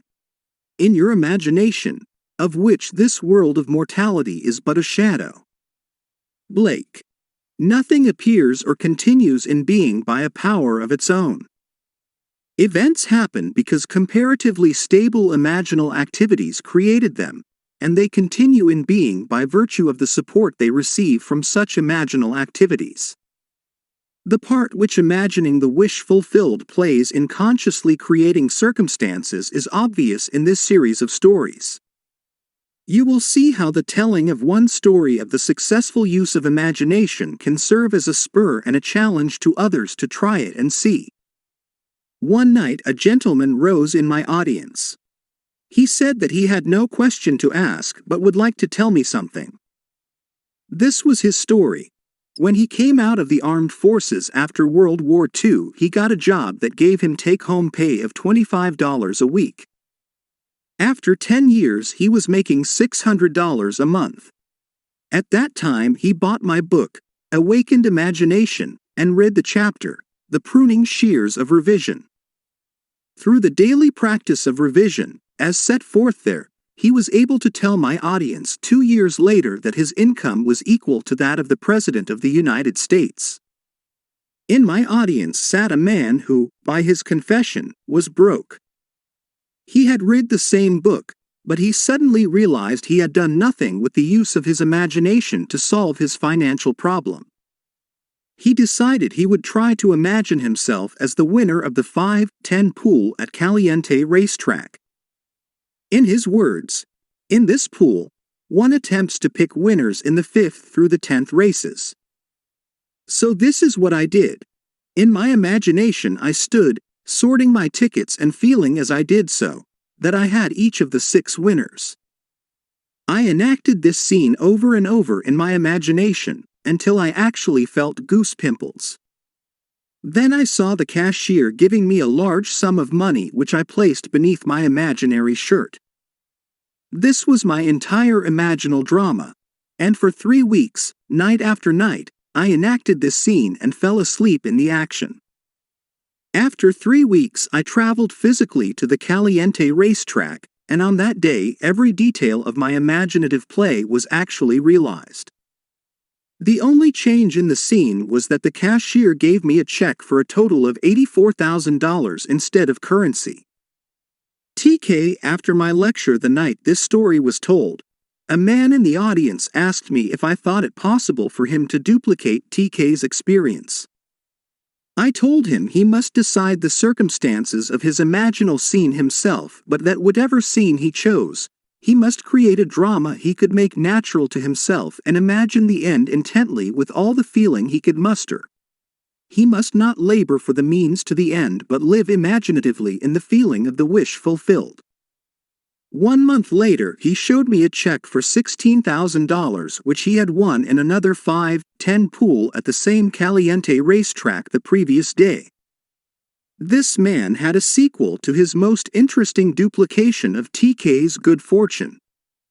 His first win took care of his immediate financial difficulties, although he wanted more money for future family security. Also, and more important to him, he wanted to prove that this had not been an accident. He reasoned that if his good luck could happen a second time in succession, the so-called law of percentages would give way to proof for him that his imaginal structures were actually producing this miraculous reality. And so he dared to put his imagination to a second test. He continues, "I wanted a sizable bank account, and this, to me, meant seeing a large balance on my bank statements. Therefore, in my imagination I enacted a scene which took me into 2 banks. In each bank I would see an appreciative smile meant for me from the bank manager as I walked into his establishment, and I would hear the teller's cordial greeting. I would ask to see my statement. In one bank I saw a balance of $10,000. In the other bank I saw a balance of $15,000. My imaginal scene did not end there. Immediately after seeing my bank balances, I would turn my attention to my horse racing system, which, through a progression of 10 steps, would bring my winnings to $11,533 with a starting capital of $200.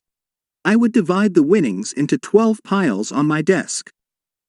Counting the money in my imaginary hands, I would put $1,000 in each of 11 piles and the remaining $533 in the last pile. My imaginative accounting would amount to $36,533, including my bank balances. I enacted this entire imaginative scene each morning, afternoon and night for less than 1 month, and, on March 2nd, I went to the Caliente track again. I made out my tickets, but strangely enough, and not knowing why I did so, I duplicated 6 more tickets exactly like the 6 already made out, but in the 10th selection I made a mistake and copied 2 tickets twice. As the winners came in, I held 2 of them, each paying $16,423.50. I also had 6 consolation tickets, each paying $656.80. The combined total amounted to $36,788. My imaginary accounting 1 month before had totaled $36,533. 2 points of interest, most profound to me, were that by seeming accident I had marked 2 winning tickets identically, and also that at the end of the 9th race, which was one of the major winners, the trainer attempted to scratch the horse, but the stewards denied the trainer's request. AJF, how subtle were the threads that led to his goal. Results must testify to our imagining, or we really are not imagining the end at all. AJF faithfully imagined the end, and all things conspired to aid his harvesting. His mistake in copying a winning ticket twice, and the steward's refusal to allow the trainer's request were events created by the imaginal drama to move the plan of things forward to its goal. Chance, wrote Belfort Bax, may be defined as that element in the reality change, that is, in the flowing synthesis of events, which is irreducible to law or the causal category. To live wisely, we must be aware of our imaginal activities, or, at any rate, of the end which they are tending. We must see to it that it is the end we desire. Wise imagining identifies itself only with such activities that are of value or promise well. However much man seems to be dealing with a material world, he is actually living in a world of imagination. When he discovers that it is not the physical world of facts but imaginal activities which shape his life, then the physical world will no longer be the reality, and the world of imagination no longer the dream. Does the road wind uphill all the way? Yes, to the very end. Will the day's journey take the whole long day? From morn to night, my friend. Christina Georgina Rossetti, Uphill. Chapter 6, Visionary Fancy. The nature of visionary fancy, or imagination, is very little known, and the external nature and permanence of its ever-existent images is considered as less permanent than the things of vegetative and generative nature. Yet the oak dies as well as the lettuce, but its eternal image and individuality never dies, but renews by its seed. Just so the imaginative image returns by the seed of contemplative thought. Blake. The images of our imagination are the realities of which any physical manifestation is only the shadow. If we are faithful to vision, the image will create for itself the only physical manifestation of itself it has a right to make. We speak of the reality of a thing when we mean its material substance. That is exactly what an imaginist means by its unreality or shadow. Imagining is spiritual sensation. Enter into the feeling of your wish fulfilled. Through spiritual sensation, through your use of imaginal sight, sound, scent, taste, and touch, you will give to your image the sensory vividness necessary to produce that image in your outer or shadow world. Here is the story of one who was faithful to his vision. F.B., being a true imaginist, remembered what he had heard in his imagination. Thus he writes, "A friend who knows my passionate fondness for opera tried to get Kirsten Flagstad's complete recording of Tristan and Isolde for me at Christmas. In over a dozen record stores he was told the same thing. RCA Victor is not reissuing this recording and there have been no copies available since June. On December 27th, I determined to prove your principle again by getting the album I desired so intensely. Lying down in my living room, I mentally walked into a record shop I patronize and asked the one salesman whose face and voice I could recall, "Do you have Flagstad's Complete Isolde?" He replied, "Yes, I have." That ended the scene, and I repeated it until it was real to me.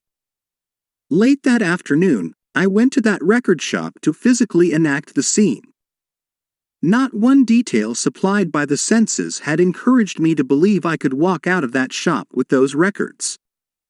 I had been told last September by the same salesman in the same shop the same story my friend had received there before Christmas. Approaching the salesman I had seen in imagination that morning, I said, "Do you have Flagstad's Complete Isolde?" He replied, "No, we haven't." Without saying anything audible to him, I said inwardly, "That's not what I heard you say." As I turned to leave the shop, I noticed on a top shelf what I thought to be an advertisement of this set of records and remarked to the salesman, "If you don't have the merchandise, you shouldn't advertise it." "That's right," he replied, and as he reached up to take it down, discovered it to be a complete album, with all 5 records. The scene wasn't played exactly as I had constructed it, but the result confirmed what my imagined scene implied. How can I thank you? FB. After reading FB's letter, we must agree with Anthony Eden that an assumption, though false, if persisted in, will harden into fact. FB's fancy, fusing with the sense field of the record shop, enriched aspects of it and made them his, what he perceived. Our future is our imagining in its creative march. FB used his imagination for a conscious purpose representing life as he desired it to be and thereby affecting life instead of merely reflecting it. So sure was he that his imaginal drama was the reality and the physical act but a shadow, that when the salesman said, "No, we haven't," FB mentally said, "That's not what I heard you say." He not only remembered what he had heard, but he was still remembering it. Imagining the wish fulfilled is the seeking that finds, the asking that receives, the knocking to which is opened. He saw and heard what he desired to see and hear, and would not take, "No, we haven't," for an answer. The imaginist dreams while awake. He is not the servant of his vision, but the master of the direction of his attention. Imaginative constancy controls perception of events in space-time. Unfortunately, most men are ever-changing, like a joyless eye that finds no object worth its constancy. Percy Bysshe Shelley, To the Moon. Mrs. Gr. 2. Had imaginatively heard what she wanted to physically hear and knew the outer world must confirm it. This is her story. Some time ago we advertised our home for sale, which was necessary for us to buy a larger property on which we had placed a deposit. Several people would have bought our home immediately, but we were obliged to explain that we could not close any deal until we learned whether or not our offer for the property we wanted had been accepted. At this time, a broker called and literally begged us to allow him to show our home to a client of his who was eager for this location and would be glad to pay even more than we were asking. We explained our situation to the broker and to his client. They both stated they did not mind waiting for our deal to be consummated. The broker asked us to sign a paper which he said was not binding in any way but would give him first chance at the sale if our other deal went through. We signed the paper and later learned that in California real estate law nothing could have been more binding. A few days later our deal for the new property fell through, so we notified this broker and his verbal response was, "Well, just forget it." 2 weeks later he filed suit against us for $1,500 commission. Trial date was set and we asked for a jury trial. Our attorney assured us he would do all he could, but that the law on this particular point was so stringent that he could not see any possibility of our winning the case. When time for the trial arrived, My husband was in the hospital and could not appear with me in our defense. I had no witnesses, but the broker brought 3 attorneys and a number of witnesses into court against us. Our attorney now told me we had not the slightest chance to win. I turned to my imagination, and this is what I did. Completely disregarding all that had been said by attorneys, witnesses, and the judge who seemed to favor the plaintiff, I thought only of the words I wanted to hear. In my imagination, I listened intently and heard the foreman of the jury say, "We find the defendant not guilty." I listened until I knew it was true. I closed my mind's ear to everything said in that courtroom and heard only those words, "We find the defendant not guilty." The jury deliberated from noon recess until 4:30 that afternoon, and all during those hours I sat in the courtroom and heard those words over and over in my imagination. When the jurors returned, the judge asked the foreman to stand and give their verdict. The foreman stood up and said, "We find the defendant not guilty."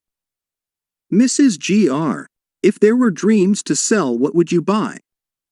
Thomas Lovell Beddoes, Dream Peddlery. Would you not buy your wish fulfilled? Your dreams are without price and without money.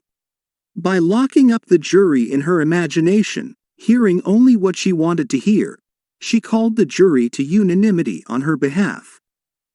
Imagining being the reality of all that exists, with it the lady achieved her wish fulfilled. Hebel's statement that the poet creates from contemplation is true of imaginists as well. They know how to utilize their video-audio hallucinations to create reality. Nothing is so fatal as conformity. We must not allow ourselves to be girt about by the ringed fixity of fact. Change the image, and thereby change the fact. R.O. employed the art of seeing and feeling to create her vision and imagination. A year ago, I took my children to Europe, leaving my furnished apartment in the care of my maid. When we returned a few months later to the United States, I found my maid and all my furniture gone. The apartment superintendent stated that the maid had had my furniture moved by my request. There was nothing I could do at the moment, so I took my children and moved into a hotel. I, of course, reported the incident to the police and, also, brought in private detectives on the case. Both organizations investigated every moving company and every storage warehouse in New York City, but to no avail.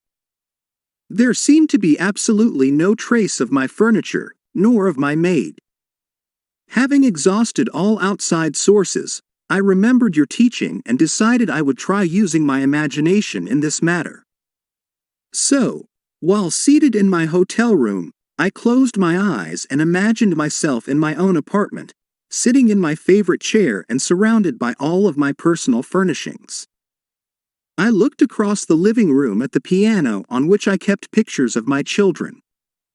I would continue to stare at my piano until the entire room became vividly real to me. I could see my children's pictures and actually feel the upholstery of the chair in which, in my imagination, I sat.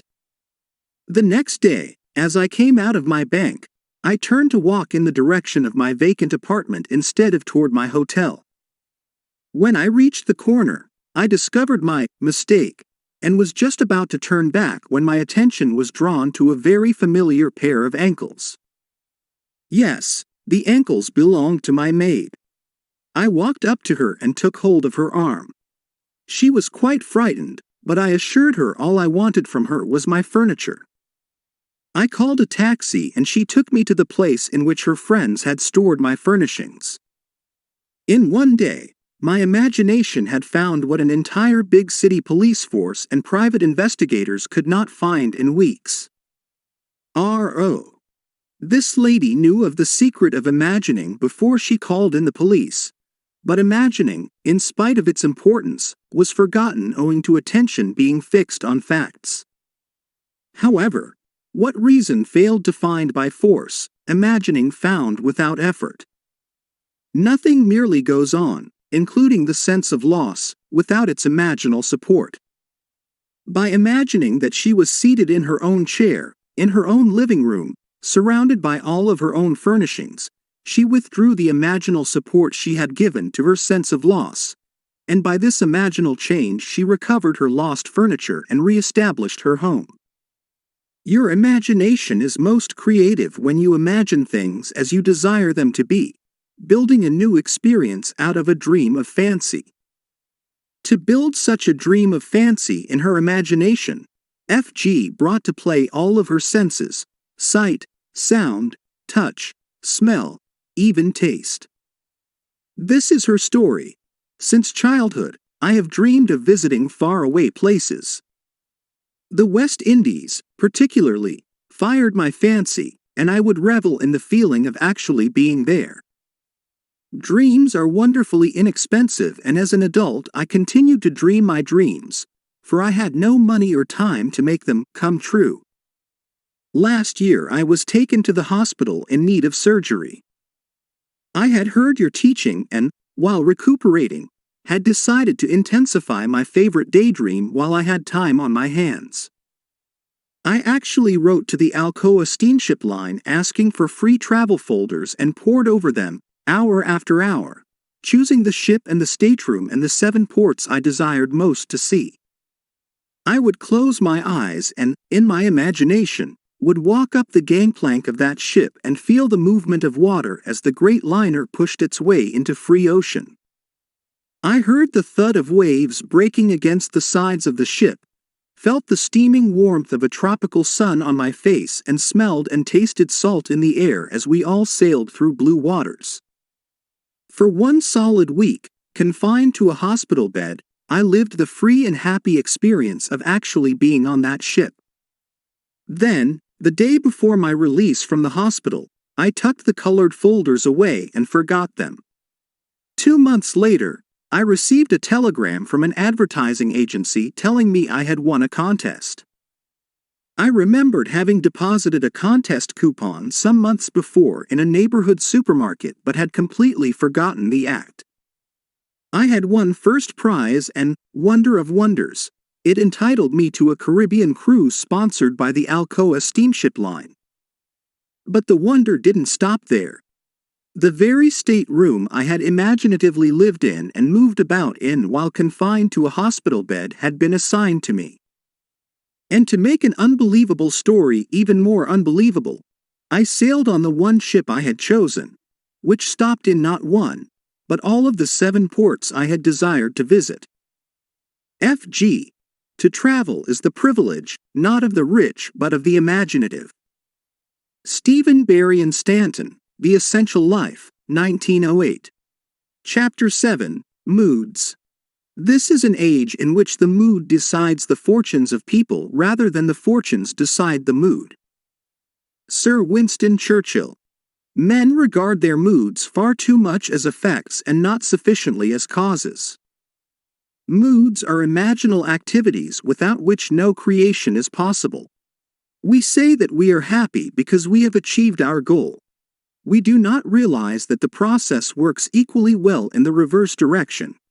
That we shall achieve our goal because we have assumed the happy feeling of the wish fulfilled. Moods are not only the result of the conditions of our life, they are also the causes of those conditions. In The Psychology of Emotions, Professor Ribot writes, "An idea which is only an idea produces nothing and does nothing. It only acts if it is felt, if it is accompanied by an affective state, if it awakens tendencies, that is to say, motor elements." The lady in the following story so successfully felt the feeling of her wish fulfilled, she made her mood the character of the night, frozen in a delightful dream. Most of us read and love fairy stories, but we all know that stories of improbable riches and good fortune are for the delight of the very young. But are they? I want to tell you of something unbelievably wonderful that happened to me through the power of my imagination, and I am not young in years. We live in an age which believes in neither fable nor magic, and yet everything I could possibly want in my wildest daydreams was given to me by the simple use of what you teach. that imagining creates reality, and that feeling is the secret of imagining. At the time this wonderful thing happened to me, I was out of a job and had no family to fall back upon for support. I needed just about everything. To find a decent job, I needed a car to look for it, and though I had a car, it was so worn out it was ready to fall apart. I was behind in my rent. I had no proper clothes to seek a job, and today it's no fun for a woman of 55 to apply for a job of any kind. My bank account was almost depleted and there was no friend to whom I could turn. But I had been attending your lectures for almost a year and my desperation forced me to put my imagination to the test. Indeed, I had nothing to lose. It was natural for me, I suppose, to begin by imagining myself having everything I needed. But I needed so many things and in such short order that I found myself exhausted when I finally got through the list, and by that time I was so nervous I could not sleep. One lecture night I heard you tell of an artist who captured the feeling, or word, as you called it, of "Isn't it wonderful?" in his personal experience. I began to apply this idea to my case. Instead of thinking of and imagining every article one needed, I tried to capture the feeling that something wonderful was happening to me, not tomorrow, not next week, but right now. I would say over and over to myself as I fell asleep, "Isn't it wonderful? Something marvelous is happening to me now." And as I fell asleep, I would feel the way I would expect to feel under such circumstances. I repeated that imaginary action and feeling for 2 months, night after night, and one day in early October I met a casual friend I hadn't seen for months who informed me he was about to leave on a trip to New York. I had lived in New York many years ago and we talked of the city a few moments and then parted. I completely forgot the incident. 1 month later, to the day, this man called at my apartment and simply handed me a certified check in my name for $2,500. After I got over the initial shock of seeing my name on a check for so much money, the story that unfolded seemed to me like a dream. It concerned a friend I had not seen nor heard from in more than 25 years.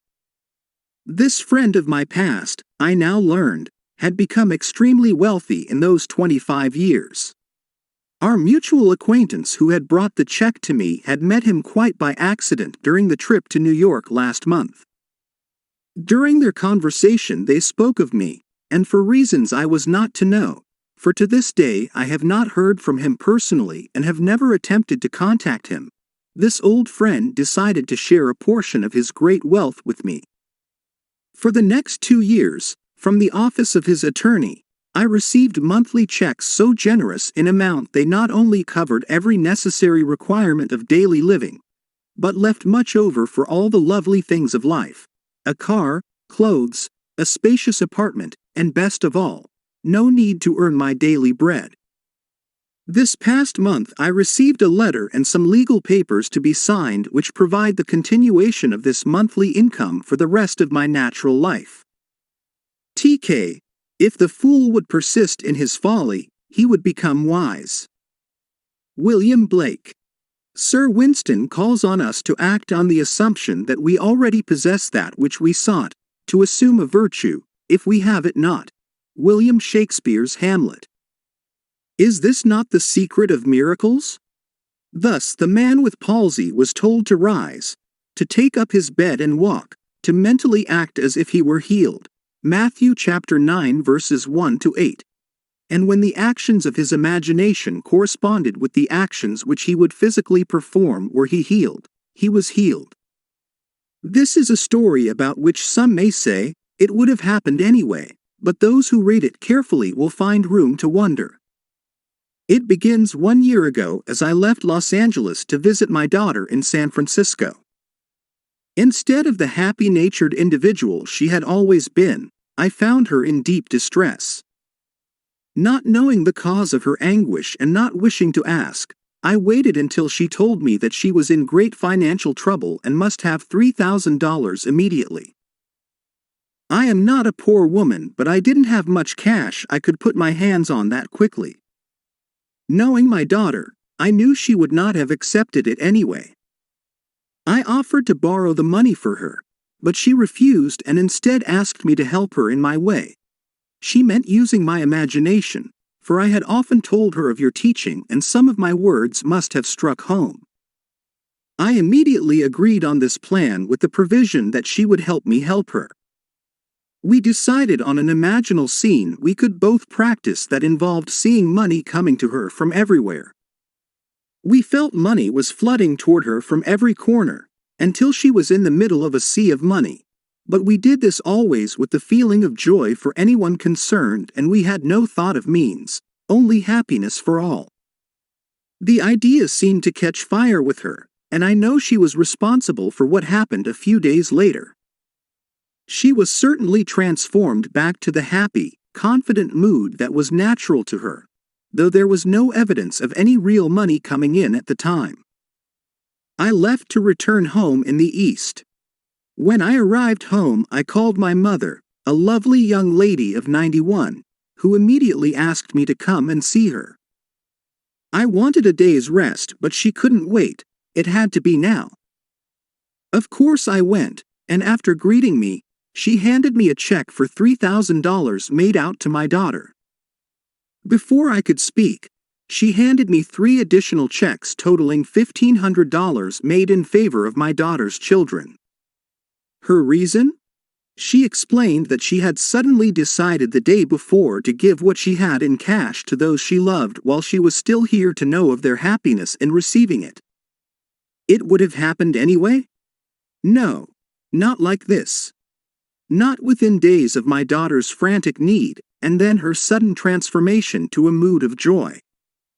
I know that her imaginal act caused this wonderful change, bringing not only great joy to the receiver but to the giver as well. P.S. I almost forgot to add that among the checks so lavishly given, was one for me too, for $3,000. M.B. The boundless opportunities opened by recognizing the shift of the focus of imagining are beyond measure. There are no boundaries. The drama of life is an imaginal activity in which we bring to pass by our moods rather than by our physical acts. Moods so ably guide all towards that which they affirm, they may be said to create the circumstances of life and dictate the events. The mood of the wish fulfilled is the high tide which lifts us easily off the bar of the senses where we usually lie stranded. If we are aware of the mood and know this secret of imagining, we may announce that all that our mood affirms will come to pass. The following story is by a mother who succeeded in sustaining a seemingly playful mood with startling results. Surely you've heard the old wives' tale about warts. That, if a wart is bought, it will disappear? I've known this story from childhood, but not until I heard your lectures did I realize the truth hidden in the old tale. My boy, a lad of 10, had many large ugly warts on his legs, causing an irritation which had plagued him for years. I decided that my sudden insight could be used to his advantage. A boy has a lot of faith in his mother as a rule, so I asked him if he would like to be rid of his warts. He quickly said, yes, but he did not want to go to a doctor. I asked him to play a little game with me, that I would pay him a sum of money for each wart. This suited him fine. He said he didn't see how he could lose. We arrived at a fair price, he thought, and then I said, now, I'm paying you good money for those warts. They no longer belong to you. You never keep property belonging to someone else, so you can no longer keep those warts. They will disappear. It may take a day, 2 days, or a month, but remember that I've bought them and they belong to me. My son was delighted with our game, and the results sound like something read in old musty books on magic. But, believe me, within 10 days the warts began to fade, and, at the end of 1 month, every wart on his body had completely disappeared. There is a sequel to this story, for I've bought warts from many people. They 2. Thought it great fun and accepted my 5, 7 or 10 cents award. In each case the wart disappeared, but really, only one person believes me when I tell him his imagination, alone, took away the warts. That one person is my young son. Jr. Man imagining himself into a mood takes on himself the results of the mood. If he does not imagine himself into the mood, he is ever free of the result. The great Irish mystic, A.E. George William Russell, wrote in The Candle of Vision, I became aware of a swift echo or response to my own moods and circumstance which had seemed hitherto immutable in its indifference. I could prophesy from the uprising of new moods in myself that I, without search, would soon meet people of a certain character, and so I met them. Even inanimate things were under the sway of these affinities. But man need not wait for the uprising of new moods in himself. He can create happy moods at will. Chapter 8. Through the Looking Glass. A man that looks on glass, on it may stay his eye, or if he pleaseth, through it pass, and then the heaven espy. George Herbert, The Elixir. Objects, to be perceived, must first penetrate in some manner our brain, but we are not, because of this, interlocked with our environment. Although normal consciousness is focused on the senses and is usually restricted to them, it is possible for man to pass through his sense fixation into any imaginal structure which he conceives and so fully occupies it that it is more alive and more responsive than that on which his senses stay his eye. If this were not true, man would be an automaton reflecting life, never affecting it. Man, who is all imagination, is not tenant to the brain, but landlord. He need not rest content with the appearance of things. He can go beyond perceptual to conceptual awareness. This ability, to pass through the mechanical reflective structure of the senses, is the most important discovery man can make. It reveals man as a center of imagining with powers of intervention which enable him to alter the course of observed events, moving from success to success through a series of mental transformations in himself. Attention, the spearhead of imagining, may be either attracted from without as his senses stay his eye or directed from within if he pleases and through the senses pass into the wish fulfilled. To move from perceptual awareness, or things as they seem, to conceptual awareness, or things as they ought to be, we imagine as vivid and as lifelike a representation as possible of what we would see, hear, and do, were we physically present, and physically experiencing things as they ought to be and imaginatively participate in that scene. The following story tells of one who went through the glass and broke the chains that bound her. 2 years ago, I was taken to the hospital with a serious blood clot condition which apparently had affected the entire vascular system, causing hardening of arteries and arthritis. A nerve in my head was damaged and my thyroid enlarged. Doctors could not agree on the cause of this condition, and all their treatments were completely ineffective. I was forced to give up my every enjoyable activity and remain in bed most of the time.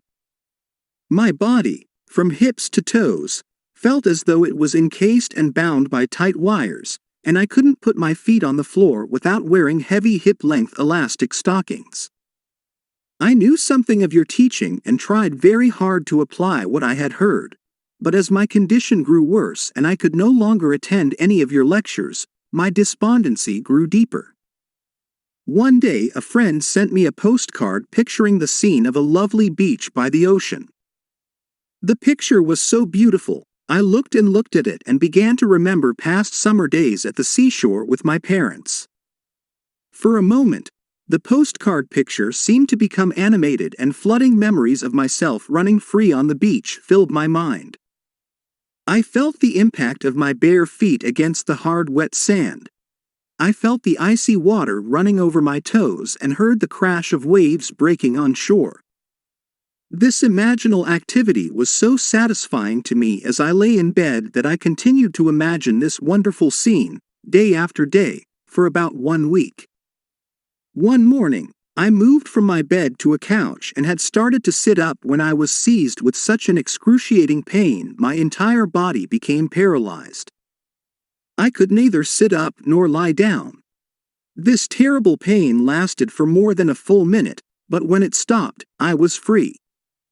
It seemed as if all the wires binding my legs had been cut. One moment I was bound. The next moment I was free. Not by degrees, but instantly. VIII. We walk by faith, not by sight. 2 Corinthians 5-7. When we walk by sight, we know our way by objects which our eyes see. When we walk by faith, we order our life by scenes and actions which only imagination sees. Man perceives by the eye of imagination or by sense. But two mental attitudes to perception are possible: the creative imaginative effort which meets with an imaginative response, or the unimaginative staying of the eye which merely reflects. Man has within him the principle of life and the principle of death. One is the imagination building its imaginal structures out of the generous dreams of fancy. The other is the imagination building its imaginal structures from images reflected by the chill wind of fact. One creates. The other perpetuates. Man must adopt either the way of faith or the way of sight. To the extent that man builds from dreams of fancy, he is alive, and, therefore, the development of the faculty to pass through the reflective glass of the senses is an increase of life. It follows that restricting the imagination by staying the eye on the reflective glass of the senses is a reduction of life. The specious surface of fact reflects rather than discloses, deflecting the eye of imagination from the truth that sets man free. John chapter 8 verse 32. The eye of imagination, if not deflected, looks on what ought to be there, not what is.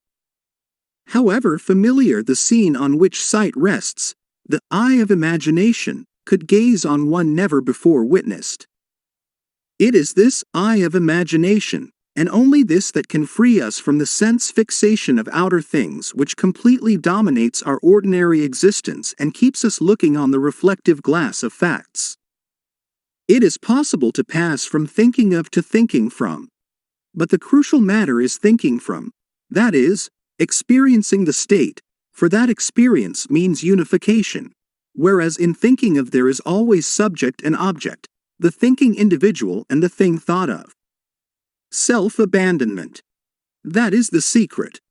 We have to abandon ourselves to the state, in our love for the state, and in so doing live the life of the state and no more our present state. Imagination seizes upon the life of the state and gives itself to the expression of the life of that state. Faith plus love is self-commission.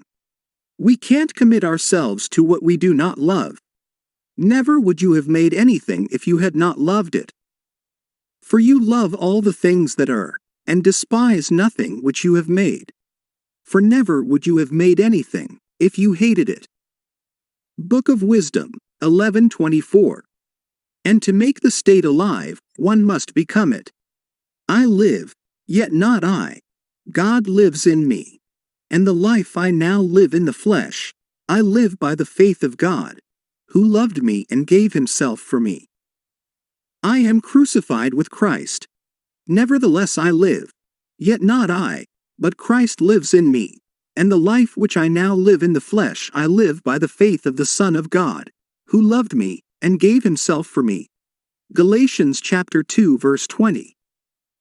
God loved man, his created, and became man in faith that this act of self-commission would transform the created into the creative. We must be imitators of God as dear children, Ephesians chapter 5 verse 1, and commit ourselves to what we love, as God who loved us committed himself to us. We must be the state to experience the state. The center of conscious imagining can be shifted, and what are now mere wishes, imaginal activities keyed low, brought into penetrative focus and entered. Entrance commits us to the state. The possibilities of such shifting of the center of imagining are startling. The activities concerned are psychical throughout. The shifting of the center of imagining is not brought about by spatial travel but by a change in what we are aware of. The boundary of the world of sense is a subjective barrier. So long as the senses take notice, the eye of imagination is deflected from the truth. We do not get far unless we let go. This lady let go, with immediate and miraculous results. Thank you for the golden key. It has released my brother from the hospital, from pain and probable death, for he was facing a fourth major operation with little hope of recovery. I was very concerned and attempting to use what I had learned about my imagination. I first asked myself what my brother truly desired. Does he want to continue in this body or does he desire to be free of it? The question revolved itself over and over in my mind, and suddenly I felt that he would like to continue remodeling his kitchen, which he had been contemplating before his confinement in the hospital. I knew my question had been answered, so I began to imagine from that point. Attempting to see my brother in the busy activity of remodeling, I suddenly found myself gripping the back of a kitchen chair I had used many times when something happened. Then suddenly I found myself standing beside my brother's bed in the hospital. This was the last place I would have wanted to be, physically or mentally, but there I was, and my brother's hand reached up and clasped my hand tightly as I heard him say, "I knew you would come, Joe." It was a well hand I clasped, strong and sure, and the joy that filled and spilled over in my voice as I heard myself say, "It's all better now." You know it. My brother didn't answer, but I distinctly heard a voice say to me, "Remember this moment." I seemed to awake then, back in my own home. This took place the night after he had entered the hospital. The following day his wife telephoned me saying, "It is unbelievable. The doctor can't account for it, Joe, but no operation is necessary. He's so improved that they have agreed to release him tomorrow." The following Monday, my brother went back to his work and has been perfectly well since that day. J.S. Not facts, but dreams of fancy shape our lives. She needed no compass to find her brother, nor tools to operate, only the eye of imagination. In the world of sense, we see what we have to see. In the world of imagination, we see what we want to see. And seeing it, we create it for the world of sense to see. We see the outer world automatically. Seeing what we want to see demands voluntary and conscious imaginative effort. Our future is our own imaginal activity in its creative march. Common sense assures us that we are living in a solid and sensible world, but this so seemingly solid world is, in reality, imaginal through and through. The following story proves that it is possible for an individual to transfer the center of imagining to some greater or lesser degree to a distant area, and not only do so without moving physically, but to be visible to others who are present at that point in space-time. And, if this be a dream, then, is all that we see or seem but a dream within a dream. Edgar Allan Poe. Seated in my living room in San Francisco, I imagined I was in my daughter's living room in London, England. I surrounded myself so completely with that room which I knew intimately, that I suddenly found myself actually standing in it. My daughter was standing by her fireplace, her face turned away from me. A moment later she turned and our eyes met. I saw such a startled, frightened expression on her face that I, too, became emotionally upset and immediately found myself back in my own living room in San Francisco. 5 days later, I received an airmail letter from my daughter which had been written on the day of my experiment with imaginal travel. In her letter she told me she had seen me in her living room that day just as real as though I were actually standing there in the flesh. She confessed she had been very frightened and that before she could speak, I had vanished. The time of this visitation, as she gave it in her letter, was exactly the time I lived. I had begun the imaginative action, allowing, of course, for the difference in time between the 2 points. She explained that she told her husband of this amazing experience, and he insisted that she write to me immediately, as he stated, "Your mother must have died or is dying." But I wasn't dead or dying, but very much alive and very excited by this marvelous experience. MLJ. Nothing can act but where it is, with all my heart, only where is it? Thomas Carlyle. Man is all imagination. Therefore, a man must be where he is in imagination, for his imagination is himself. Imagination is active at and through any state that it is aware of. If we take shifting of awareness seriously, there are possibilities beyond belief. The senses join man in forced and unholy wedlock to what, were he imaginatively awake, he would put asunder. We need not feed on sense data. Shift the focus of awareness and see what happens. However little we move mentally, we should perceive the world under a slightly changed aspect. Awareness is usually moved about in space by movement of the physical organism, but it need not be so restricted.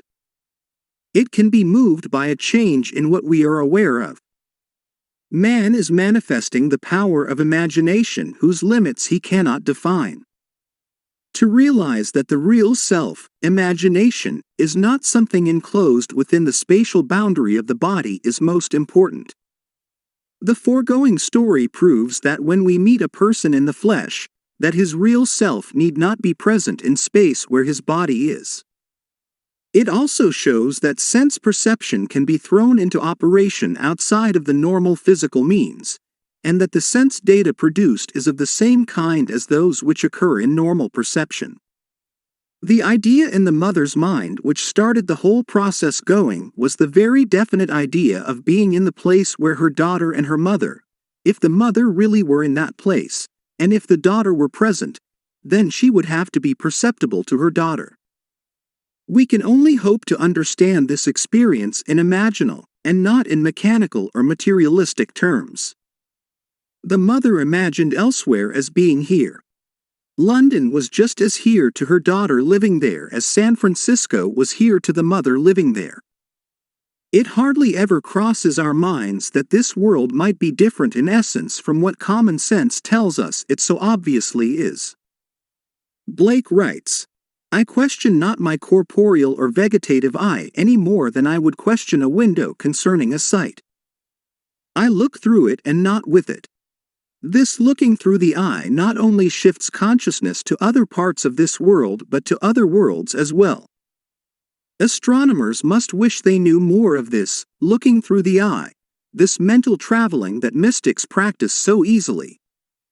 I traveled through a land of men and women too, and heard and saw such dreadful things as cold earth wanderers never knew." William Blake, The Mental Traveler. Mental traveling has been practiced by awakened men and women since the earliest days. Paul states, "I know a man in Christ who 14 years ago was caught up to the third heaven. Whether in the body or out of the body I do not know, God knows." 2 Corinthians chapter 1 verse 2. Paul is telling us that he is that man and that he traveled by the power of imagination or Christ. In his next letter to the Corinthians, he writes, "Test yourselves. Do you not realize that Jesus Christ is in you?" 2 Corinthians chapter 13 verse 5. We need not be dead in order to enjoy spiritual privileges. Man is all imagination and God is man. William Blake, from Annotations to Berkeley. Test yourselves as this mother did. Sir Arthur Eddington said that all we have a right to say of the external world is that it is a shared experience.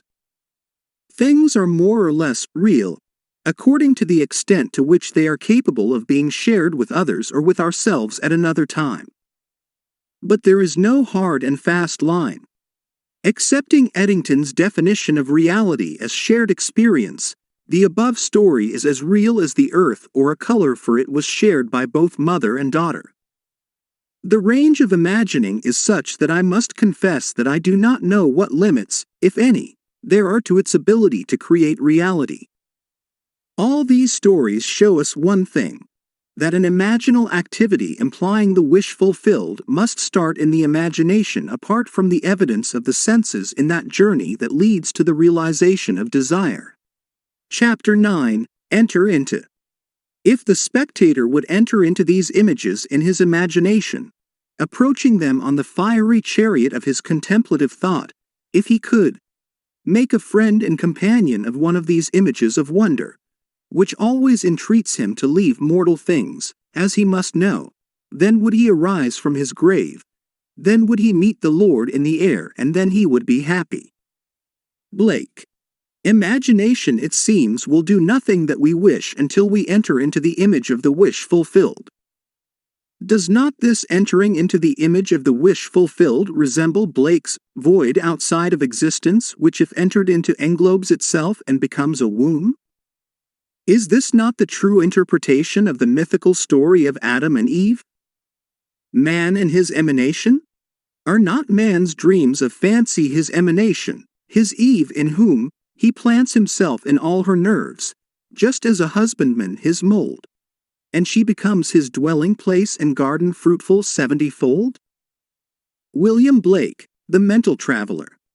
The secret of creation is the secret of imagining, first desiring and then assuming the feeling of the wish fulfilled until the dream of fancy, the void outside existence, is entered and englobes itself and becomes a womb, a dwelling place and garden fruitful 70-fold. Note well that Blake urges us to enter into these images. This entering into the image makes it englobe itself and become a womb. Man, by entering a state, impregnates it and causes it to create what the union implies. Blake tells us that these images are shadowy to those who dwell not in them, mere possibilities, but to those who enter into them they seem the only substances. On my way to the West Coast, I stopped in Chicago to spend the day with friends. My host was recovering from a severe illness and his doctor advised him to move to a one-story house. Acting upon the doctor's advice, he had purchased a one-story house suited to his needs, but he now was confronted with the fact that there seemed to be no buyer for his large three-story home. When I arrived, he was very discouraged.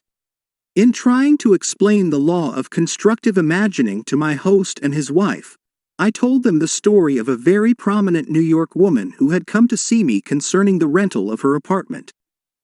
She maintained a lovely city apartment and a country home, but it was absolutely essential that she rent her apartment if she and her family were to spend the summer at their country home. Neville Goddard, The Power of Awareness, Chapter 23. Case Histories 5. In previous years, the apartment had been rented without any difficulty early in the spring, but at the time she came to see me, the season for summer sublets was seemingly over. Although the apartment had been in the hands of good real estate agents, no one had seemed interested in renting it. I told her what to do in her imagination. She did it and, in less than 24 hours, her apartment was rented. I explained how she, by the constructive use of her imagination, had rented her apartment. At my suggestion, before she went to sleep that night in her apartment in the city, she imagined she was lying in her bed in her country home. In her imagination, she viewed the world from the country house rather than from the city apartment. She smelled the fresh country air. She made this so real that she actually drifted off to sleep feeling that she was in the country. That was on a Thursday night. At 9 o'clock the following Saturday morning, she phoned me from her country home and told me that on Friday a highly desirable tenant, who met all of her requirements, not only rented her apartment, but rented it on the one condition that he could move in that very day. I suggested to my friends that they build an imaginal structure as this woman had done, and that was to sleep, imagining they were physically present in their new home, feeling they had sold their old home. I explained to them the wide difference between thinking of the image of their new house, and thinking from the image of their new house. Thinking of it is a confession they are not in it. Thinking from it is proof that they are in it. Entering into the image would give substance to the image. Their physical occupancy of the new house would follow automatically. I explained that what the world looks like depends entirely on where man is when he makes his observation. And man, being all imagination, must be where he is in imagination. This concept of causation disturbed them, for it smacked of magic or superstition, but they promised they would try it. I left that night for California, and the following evening the conductor on the train in which I was traveling handed me a telegram. It read, "House sold midnight last." 1 week later, they wrote and told me that the very night I left Chicago they fell asleep physically in the old house but mentally in the new, viewing the world from the new home, imagining how things would sound if this were true. They were awakened that very night from their sleep to be told the house was sold. Not until the image is entered, until Eve is known, does the event burst upon the world. The wish fulfilled must be conceived in the imagination of man before the event can evolve out of what Blake calls the void. This next story proves that by shifting the focus of her imagining, Mrs. M.F. entered physically into where she had persisted in being imaginatively. Soon after our marriage, my husband and I decided that our greatest joint desire was a year in Europe. This objective may seem reasonable to a lot of people, but to us, tied to a narrow sphere of limited finances, it seemed not only unreasonable, but completely ridiculous. Europe might as well have been another planet. But I had heard your teaching, so I persisted in falling asleep in England.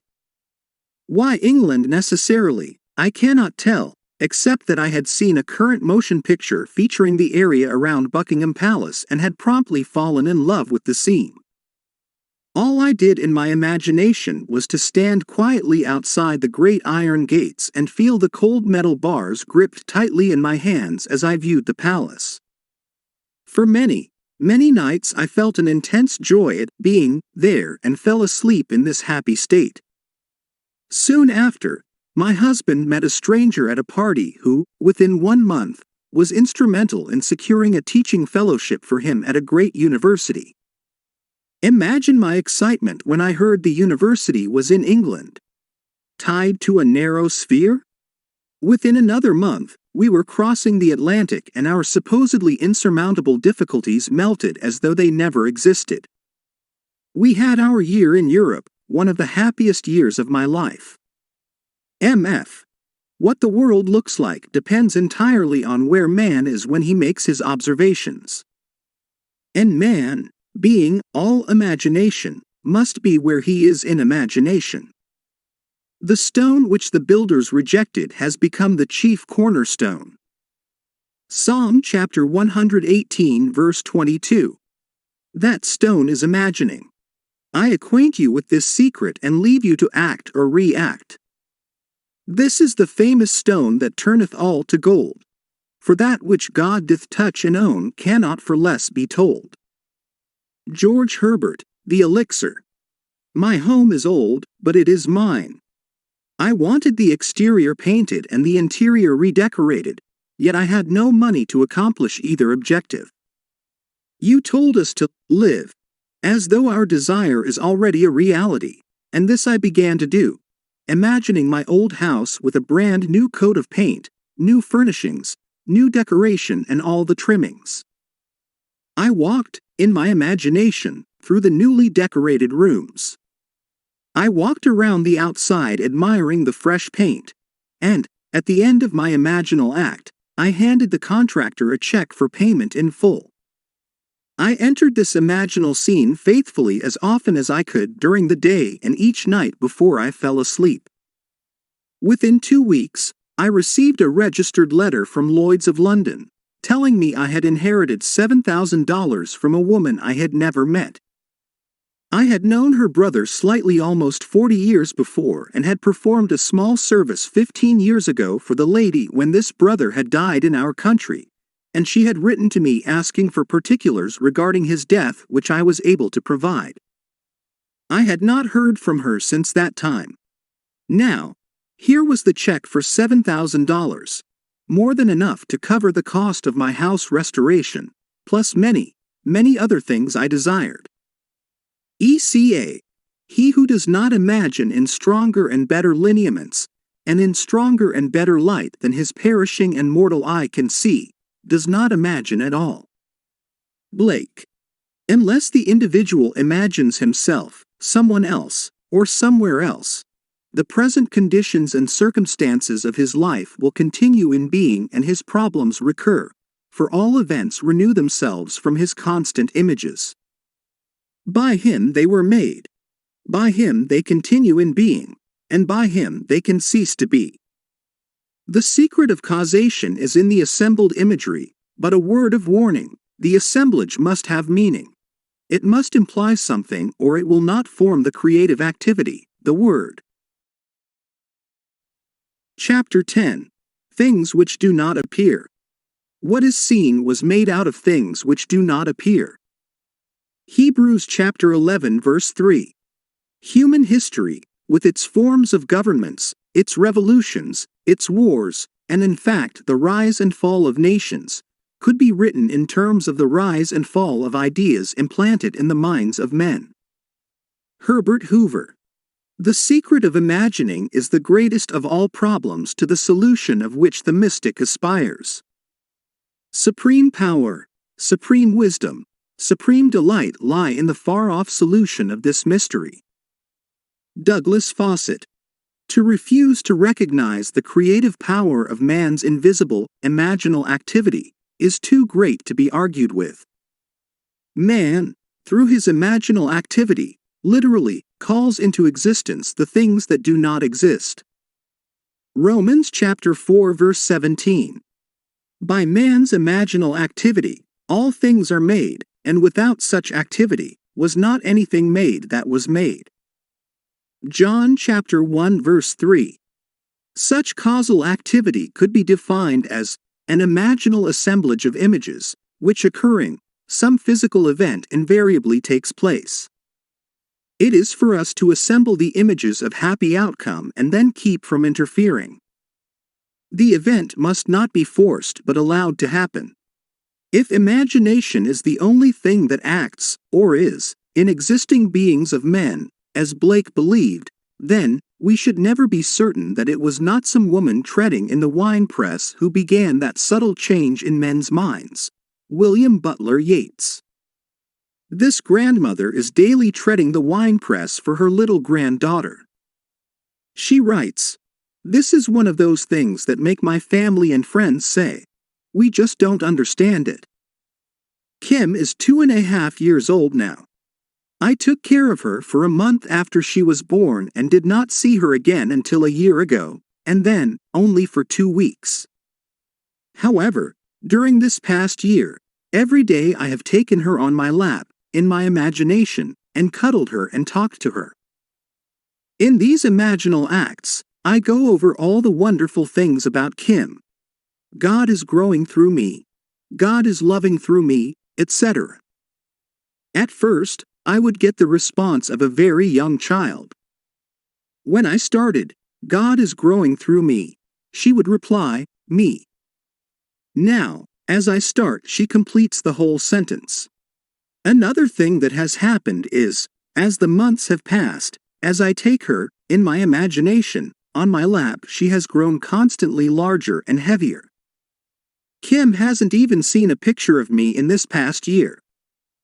At the most, I could only be a name to her. Now, sometime each day, her family tells me, she starts talking about me, to no one in particular, just talking. Sometimes it goes on for an hour, or she goes to the phone and pretends to call. In her monologue are such bits as, "My DD loves me." My DD always comes to see me every day. Even though I know what I have been doing in my imagination, it has caused me, too, to wonder much. UK. All imaginative men and women are forever casting forth enchantments, and all passive men and women, who have no powerful imaginative lives, are continually passing under the spell of their power. There is no form in nature which is not produced by and sustained by some imaginal activity. Therefore, any change in the imaginal activity must result in a corresponding change in form. To imagine a substitute image for unwanted or defective content is to create it. If only we persist in our ideal imaginal activity and do not let lesser satisfactions suffice, ours shall be the victory. When I read in Seed Time and Harvest the story of the school teacher who, through her imagination, in daily revision, transformed a delinquent pupil into a lovely girl, I decided to do something about a young boy in my husband's school. To tell all the problems involved would take pages, for my husband has never had such a difficult child nor such a trying parent situation. The lad was too young to be expelled, yet the teachers refused to have him in their classes. To make matters worse, the mother and grandmother literally camped on the school grounds, making trouble for everyone. I wanted to help the boy, but I also wanted to help my husband. So, nightly I constructed two scenes in my imagination. 1. I saw a perfectly normal, happy child. 2. I heard my husband say, "I can't believe it, dear, but do you know R is acting like a normal boy now, and it is heaven not having those two women around." After 2 months of persisting in my imaginal play, night after night, my husband came home and said, "It's like heaven around school," not exactly the same words but close enough for me. The grandmother had become involved in something that took her out of town and the mother had to accompany her. At the same time, a new teacher had welcomed the challenge of R, and he was progressing wonderfully well into all I imagined for him. GB. It is useless to hold standards that we do not apply. Unlike Portia, who said, "I can easier teach 20 what were good to be done, than be one of the 20 to follow mine own teaching." William Shakespeare, the Merchant of Venice, GB, followed her own teaching. It is fatally easy to make the acceptance of the imaginal faith a substitute for living by it. He has sent me to bind up the broken-hearted, to proclaim liberty to the captives, and the opening of the prison to those who are bound. Isaiah chapter 61 verse 1. Chapter 11, The Potter. Arise, and go down to the potter's house, and there I will let you hear my words. So, I went down to the potter's house, and there he was working at his wheel. And the vessel he was making of clay was spoiled in the potter's hand, and he reworked it into another vessel, as it seemed good to the potter to do. Jeremiah chapter 18 verses 2 to 4. The word translated, potter, means imagination. Out of material others would have thrown away as useless, an awakened imagination refashions it as it ought to be. O Lord, Thou art our Father, we are the clay, and Thou art our potter. We are all the work of Thy hand. Isaiah chapter 64 verse 8. This conception of creation as a work of imagination, and the Lord our Father as our imagination, will take us further into the mystery of creation than any other guide. The only reason people do not believe in this identity of God and human imagination is that they are unwilling to assume the responsibility for their frightful misuse of imagination. Divine imagination has descended to the level of human imagination, that human imagination may ascend to divine imagination. The 8th Psalm says that man was made a little lower than God, not a little lower than the angels, as the King James Version mistakenly translates it. Angels are the emotional dispositions of man and are therefore his servant, and not his superior, as the author of Hebrews tells us. Hebrews chapter 1 verse 14. Imagination is the real man and is one with God. Imagination creates, conserves, and transforms. Imagination is radically creative when all imaginative activity based on memory disappears. Imagination is conservative when its imaginal activity is fed with images supplied mainly by memory. Imagination is transformative when it varies a theme already in being, when it mentally alters a fact of life, when it leaves the fact out of the remembered experience or puts something in its place if it upsets the harmony it desires. Through the use of her imagination, this talented young artist has made her dream a reality. Ever since I entered into the art field, I have enjoyed doing sketches and paintings for children's rooms. However, I have been discouraged by advisors and friends who were far more experienced in the field than I. They liked my work, admired my talent, but said I would not get recognition nor pay for this type of work. Somehow, I always felt I would, but how? Then, last fall I heard your lectures and read your books, and I decided to let my imagination create the reality I desired. This is what I did daily. I imagined I was in a gallery. There was a great deal of excitement about me. On the walls hung my art, only mine, a one-woman show, and I saw red stars on many of the pictures. This would indicate that they had been sold. This is what happened. Just before Christmas, I did a mobile for a friend who showed it in turn to a friend of hers who owns an art import shop in Pasadena. He expressed a desire to meet me, so I took a few samples of my work along. When he looked at the very first painting, he said he would like to give me a one-woman show in the spring. The night of the opening, April 17th, an interior decorator came and liked and commissioned me to do a collage for a little boy's room, which will appear in the September issue of Good Housekeeping for the 1961 House of the Year. Later, during the showing, another decorator came and admired my work so much, he asked if he might arrange for me to meet the right interior decorators and the right owners of galleries who would buy and display my work properly. Incidentally, the show was a financial success for the owner of the gallery, as well as for me. The interesting thing about this is that seemingly these three men came to me out of the blue. Certainly, I made no effort during the time of my imagining to contact anyone. But, now, I am getting recognition and have a market for my work. And, now, I know without a shadow of doubt that there is no when you seriously apply this principle that imagining creates reality. GL. She tested the potter and proved his creativity in performance. Only the indolent mind would fail to rise to this challenge.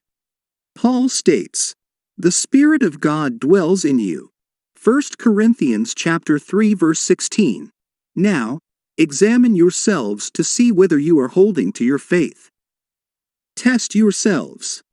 Do you not realize that Jesus Christ is in you? Unless indeed you fail to meet the test. I hope you will find out that we have not failed. 2 Corinthians chapter 13 verses 5, 6. If all things were made through him, and without him was not anything made that was made, John chapter 1 verse 3, it should not be difficult for man to test himself to find out who this Creator in himself is. The test will prove to man that his imagination is the one who gives life to the dead and calls into existence the things that do not exist. Romans chapter 4 verse 17. The potter's presence in us is inferred from what he does there. We cannot see him there as one, not ourselves. The nature of the potter, Jesus Christ, is to create, and there is no creation without him. Every recorded story in this book is just such a test as Paul asked the Corinthians to make. God really and truly exists in man, in every human being. God wholly becomes us. He is not our virtue but our real selves, our imagination. The following illustrations from the mineral world may help us to see how supreme imagining and human imagining could be one and the same power and yet be vastly different in their creativity. Diamond is the world's hardest mineral. Graphite, used in lead pencils, is one of the softest. Yet both minerals are pure carbon. The vast difference in the properties of the two forms of carbon is believed to be caused by a different arrangement of the carbon atoms. But whether the difference is produced by a different arrangement of the carbon atoms or not, all agree that diamond and graphite are one substance, pure carbon. The purpose of life is the creative realization of desire. Man, lacking desire, could not exist efficiently in a world of continuous problems requiring continuing solutions. A desire is an awareness of something we lack or need to make life more enjoyable. Desires always have some personal gain in view. The greater the anticipated gain, the more intense the desire. There is no really unselfish desire. Even when our desire is for another, we are still seeking to gratify desire. To attain our desire, we should imagine scenes implying their fulfillment and enact the scene in our imagination, if only momentarily, with a joy sufficiently felt within its limits to make it natural. It is like a child dressing up and playing Queen.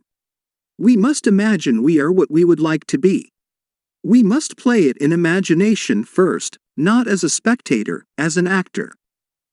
This lady imaginatively played Queen by being where she wanted to be in her imagination.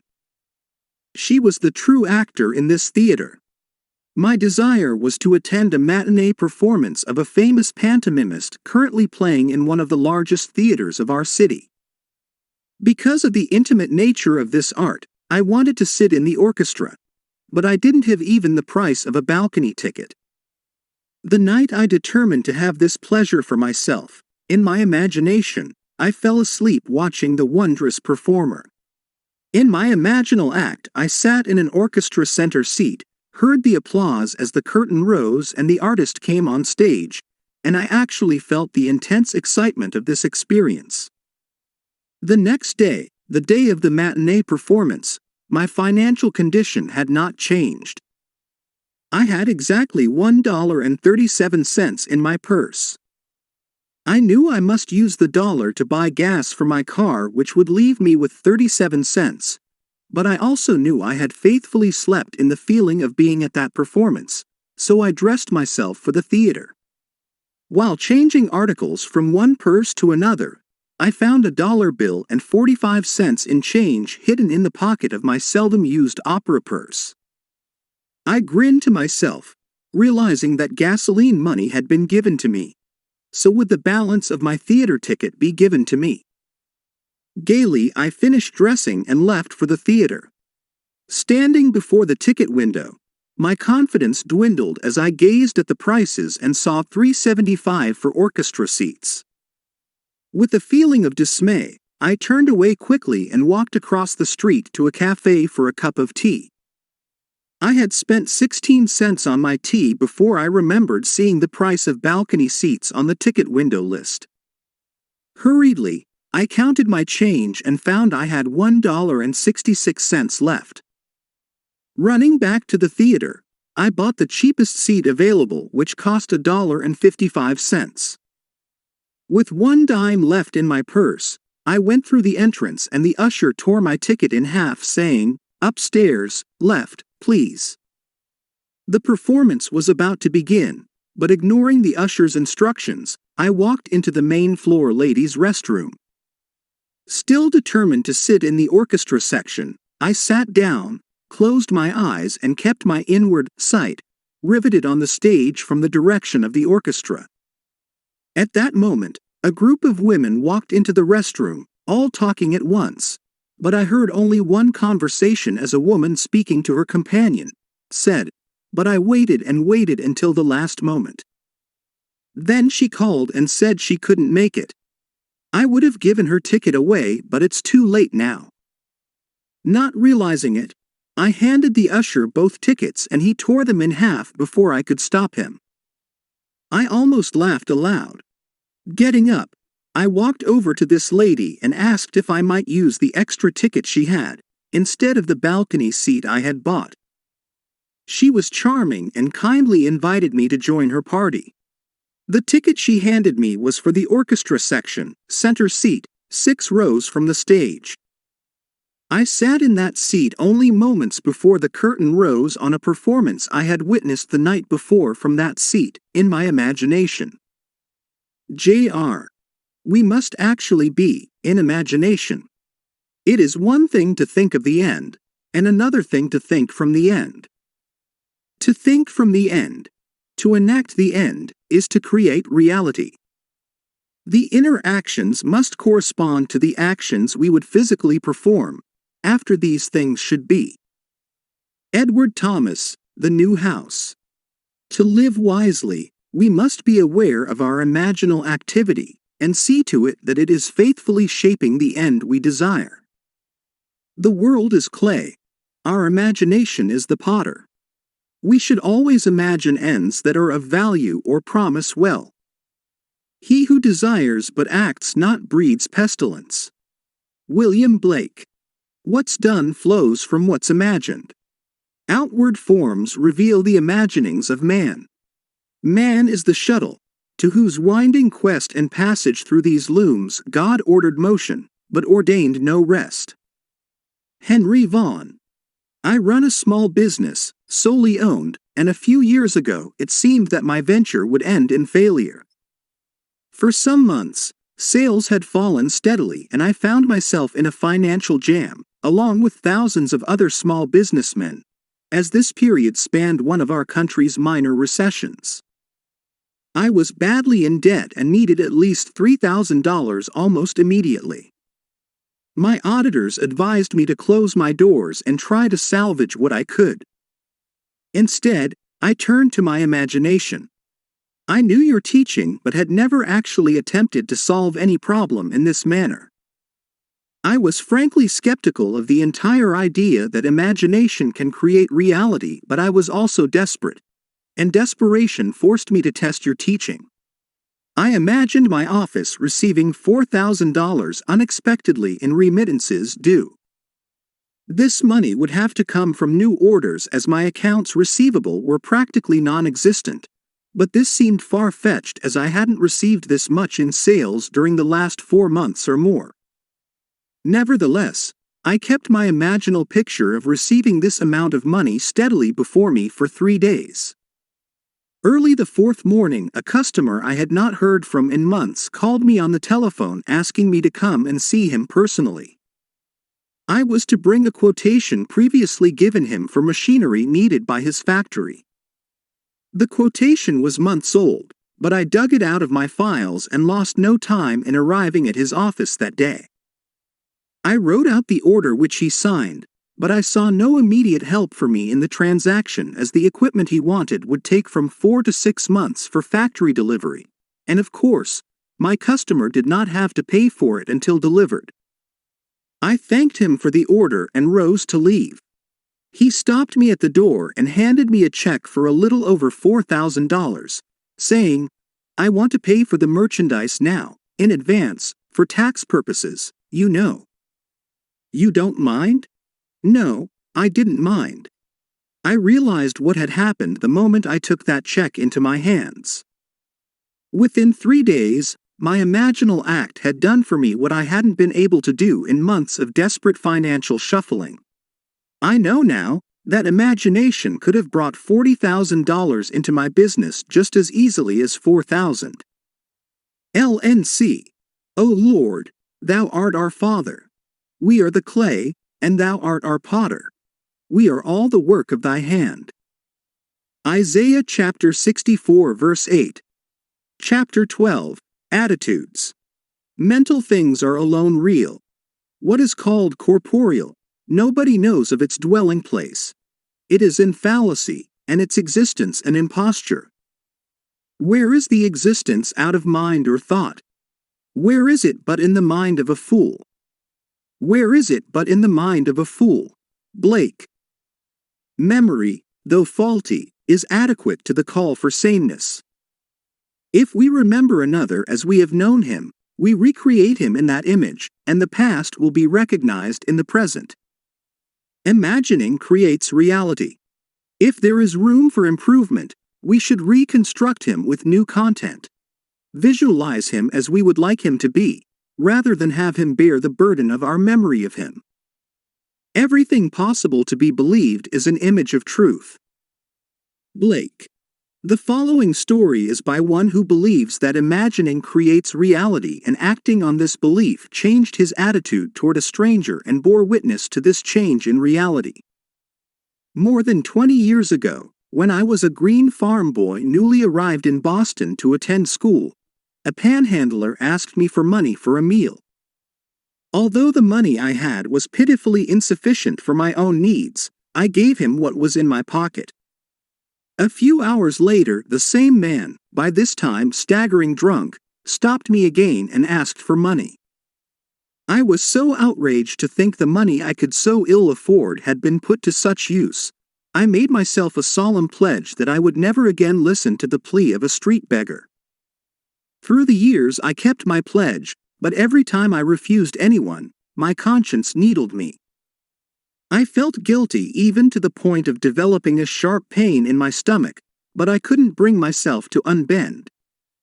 The early part of this year, a man stopped me as I was walking my dog and asked for money so he could eat. True to the old pledge, I refused him. His manner was gracious as he accepted my refusal. He even admired my dog and spoke of a family in New York State he knew that raised Cocker Spaniels. This time my conscience was really pricking me.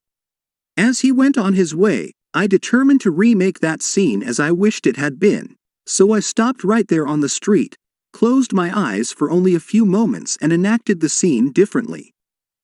In my imagination I had the same man approach me, only this time he opened the conversation by admiring my dog. After we had talked a moment, I had him say, "I don't like to ask you this, but I really need something to eat. I have a job that begins tomorrow morning, but I've been out of work and tonight I'm hungry." I then reached into my imaginary pocket, pulled out an imaginary $5 bill and gladly gave it to him.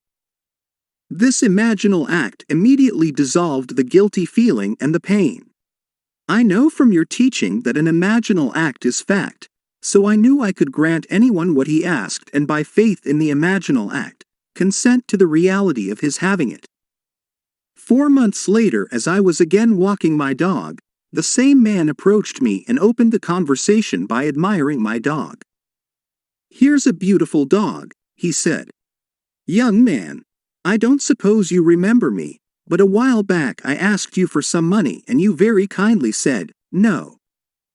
I say kindly, because if you had given it to me I would still be asking for money. Instead, I got a job that very next morning, and now I'm on my feet and have some self-respect again." I knew his job was a fact when I imagined it that night some 4 months before, but I won't deny there was immense satisfaction in having him appear in the flesh to confirm it. F.B. I have no silver and gold, but I give you what I have. Acts chapter 3 verse 6. None is to be discarded, all must be saved, and our imagination reshaping memory is the process whereby this salvation is brought to pass. To condemn the man for having lost his way is to punish the already punished. Oh, whom should I pity if I pity not the sinner who is gone astray? William Blake, Jerusalem. Not what the man was, but what he may become should be our imaginal activity. Don't you remember Sweet Alice, Ben Bolt? Sweet Alice whose hair was so brown, who wept with delight when you gave her a smile, and trembled with fear at your frown. George du Maurier. If we imagine no worse of him than he of himself, he would pass as excellent. It's not the man at his best, but the imaginist exercising the spirit of forgiveness that performs the miracle. Imagining with new content transformed both the man who asked and the man who gave. Imagining has not yet had its due in the systems either of moralists or educators. When it does, there will be the opening of the prison to those who are bound. Isaiah chapter 61 verse 1. Nothing has existence for us save through the memory we have of it. Therefore we should remember it not as it was, unless of course, it was altogether desirable, but as we desire it to be. Inasmuch as imagining is creative, our memory of another either furthers or hinders him, and makes his upward or downward way easier and swifter. There is no coal of character so dead that it will not glow and flame if but slightly turned. The following story shows that imagining can make rings and husbands and move people to China. My husband, child of a broken home and raised by beloved grandparents, was never close to his mother, nor she to him. A woman of 63 and a divorcee for 32 of those years, she was lonely and embittered, and my relationship with her was strained as I attempted to stay in the middle. By her own admission, her great desire was to remarry for companionship, but she believed this to be impossible at her age. My husband would often state to me that he hoped she would remarry and, as he fervently put it, perhaps live way out of town. I had the same wish and, as I put it, perhaps move to China? Being wary of my personal motive for this wish, I knew I must change my feeling toward her in my imaginal drama and at the same time give her what she wanted. I began by seeing her in my imagination as a completely changed personality, a happy, joyous woman, secure and contented in a new relationship. Every time I thought of her, I would see her mentally as a new woman. About 3 weeks later, she came to our house for a visit bringing a friend she had met many months previously. The man had recently become a widower. He was her age, secure financially and had grown children and grandchildren.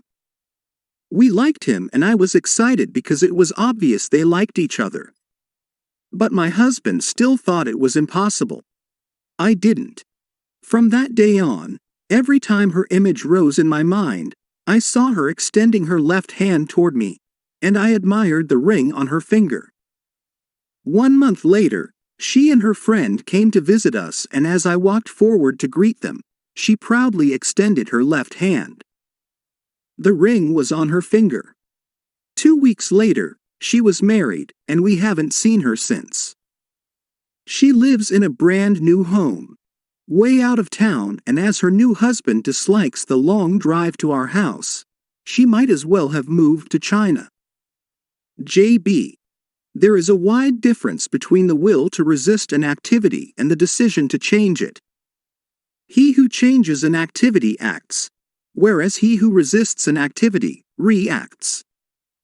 One creates, the other perpetuates. Nothing is real beyond the imaginative patterns we make of it. Memory, no less than desire, resembles a daydream. Why make it a daymare? Man can forgive only if he treats memory as a daydream and shapes it to his heart's desire. R.K. learned that we may rob others of their abilities by our attitudes toward them. He changed his attitude and thereby changed a fact. I am not a moneylender nor am I in the investment business as such, but a friend and business acquaintance came to me for a substantial loan in order to expand his plant. Because of personal friendship, I granted the loan with reasonable interest rates and gave my friend the right of renewal at the end of 1 year. When the first-year term expired, he was behind in his interest payments and requested a 30-day extension on the note. I granted this request, but at the end of 30 days he was still unable to meet the note and asked for an additional extension. As I previously stated, I am not in the business of lending money. Within 20 days, I needed full payment of the loan to meet debts of my own. But I consented again to extend the note although my own credit was now in serious jeopardy. The natural thing to do was to apply legal pressure to collect, and a few years ago I would have done just that. Instead, I remembered your warning not to rob others of their ability, and I realized that I had been robbing my friend of his ability to pay what he owed. For 3 nights I constructed a scene in my imagination in which I heard my friend tell me that unexpected orders had flooded his desk so rapidly, he was now able to pay the loan in full. The 4th day I received a telephone call from him. He told me that by what he called a miracle, he had received so many orders, and big ones, too, He was now able to pay back my loan, including all interest due, and, in fact, had just mailed a check to me for the entire amount. RK. There is nothing more fundamental to the secret of imagining than the distinction between imagining and the state imagined. Mental things are alone real. Everything possible to be believed is an image of truth. William Blake. Chapter 13, All Trivia. General knowledge is remote knowledge. It is in particulars that wisdom consists. And happiness too. Blake. We must use our imagination to achieve particular ends, even if the ends are all trivia. Because men do not clearly define and imagine particular ends, the results are uncertain, while they might be perfectly certain. To imagine particular ends is to discriminate clearly. How do we distinguish the oak from the beech, the horse from the ox, but by the bounding outline? William Blake, Human Form Divine. Definition asserts the reality of the particular thing against the formless generalizations which flood the mind. Life on earth is a kindergarten for image-making. The bigness or littleness of the object to be created is not in itself important. The great and golden rule of art, as well as of life, said Blake, is this, that the more distinct, sharp and wiry the bounding line, the more perfect the work of art, and the less keen and sharp, the greater is the evidence of weak imitation. What is it that builds a house and plants a garden but the definite and determinate? Leave out this line, and you leave out life itself. The following stories are concerned with the acquiring of seemingly little things, or toys as I call them, but they are important because of the clear imaginal images that created the toys. The author of the first story is one of whom it is said, she has everything. This is true. She has financial, social and intellectual security. She writes, as you know, through your teaching and through my practice of that teaching, I have completely changed myself and my life. 2 weeks ago, when you spoke of toys, I realized I had never used my imagination for the getting of things, and I decided it would be fun to try it. You told of a young woman who was given a hat by merely wearing that hat in her imagination. The last thing on earth I needed was a hat, but I wanted to test my imagination for this getting of things, so I selected a hat pictured in a fashion magazine. I cut the picture out and stuck it on the mirror of my dressing table. I studied the picture carefully. Then, I shut my eyes, and in my imagination, I put that hat on my head and wore it as I walked out of the house. I did this just once. The following week I met some friends for luncheon and one of them was wearing the hat. We all admired it. The very next day, I received a parcel by special delivery messenger. The hat was in the parcel. The friend who had worn it the day before had sent the hat to me with a note saying she did not particularly care for the hat and didn't know why she had bought it in the first place, but for some reason she thought it would look well on me, and would I please accept it. GL. Movement from dreams to things is the power driving humanity. We must live wholly on the level of imagination. And it must be consciously and deliberately undertaken. All my life I have loved birds. I enjoy watching them, hearing their chatter, feeding them. And I am particularly fond of the small sparrow. For many months I have fed them crumbs of morning bread, wild bird seed and anything I believed they would eat. And for all those months, I have been frustrated as I watched the larger birds, particularly the pigeons, command the area, gobbling up most of the good seed and leaving the husks for my sparrows. To use my imagination on this problem seemed facetious to me at first, but the more I thought of it, the more interesting the idea became. So, one night I set about seeing the little birds come in for their full share of daily offerings, and I would tell my wife that the pigeons no longer interfered with my sparrows but took their share like gentlemen and then left the area. I continued this imaginary action for almost 1 month. Then one morning I noticed that the pigeons had disappeared, The sparrows had breakfast all to themselves for a few days. For those few days no larger bird entered the area. They did return eventually, but to this day they have never again infringed on the area occupied by my sparrows. They stay together, eating what I put out for them, leaving a full share of the area to my tiny friends. And do you know, I actually believe the sparrows understand. They no longer seem to be afraid when I walk among them. RK.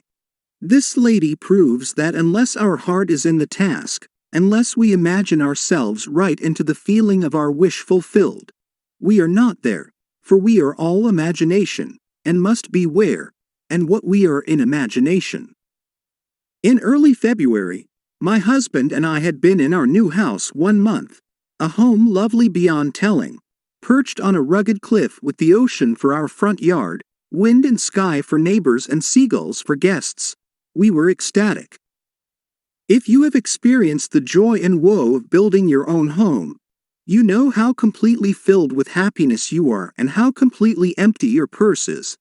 100 lovely things clamored to be bought for that house, but the one thing we wanted most of all was the most useless, a picture. Not just any picture, but a wild, wonderful scene of the sea dominated by a great white clipper ship. This picture had been in our thoughts all the months of building, and we left one living room wall free of paneling to hold it. My husband mounted decorative red and green ship lanterns on the wall to frame our picture, but the picture itself would have to wait. Draperies, carpeting, all the practical items must come first. Perhaps so, but that didn't stop either one of us from seeing that picture, in our imagination, on that wall. One day, while shopping, I strolled into a small art gallery, and as I walked through the door I stopped so suddenly a gentleman walking behind me crashed into an easel. I apologized and pointed to a painting hanging at head height across the room. That's what did it. I've never seen anything so wonderful. He introduced himself as the owner of the gallery and said, yes, an original by the greatest English painter of clipper ships the world has known. He went on to tell me about the artist, but I wasn't listening. I could not take my eyes from that wonderful ship, and suddenly I experienced a very strange thing. It was only a moment in time, but the art gallery faded and I saw that picture on my wall. I'm afraid the owner thought me a little giddy, and I was, but I finally managed to return my attention to his voice when he mentioned an astronomical price. I smiled and said, perhaps someday. He continued to tell me about the painter and also about an American artist who was the only living lithographer capable of copying the great English master. He said, if you're very lucky, you may pick up one of his prints. I've seen his work. It's perfect down to the last detail. Many people prefer prints to paintings. Prints or paintings, I knew nothing about the values of either, and anyway, all I wanted was that scene. When my husband returned home that evening, I talked of nothing but that painting and pleaded with him to visit the gallery and see it. Maybe we could find a print of it somewhere.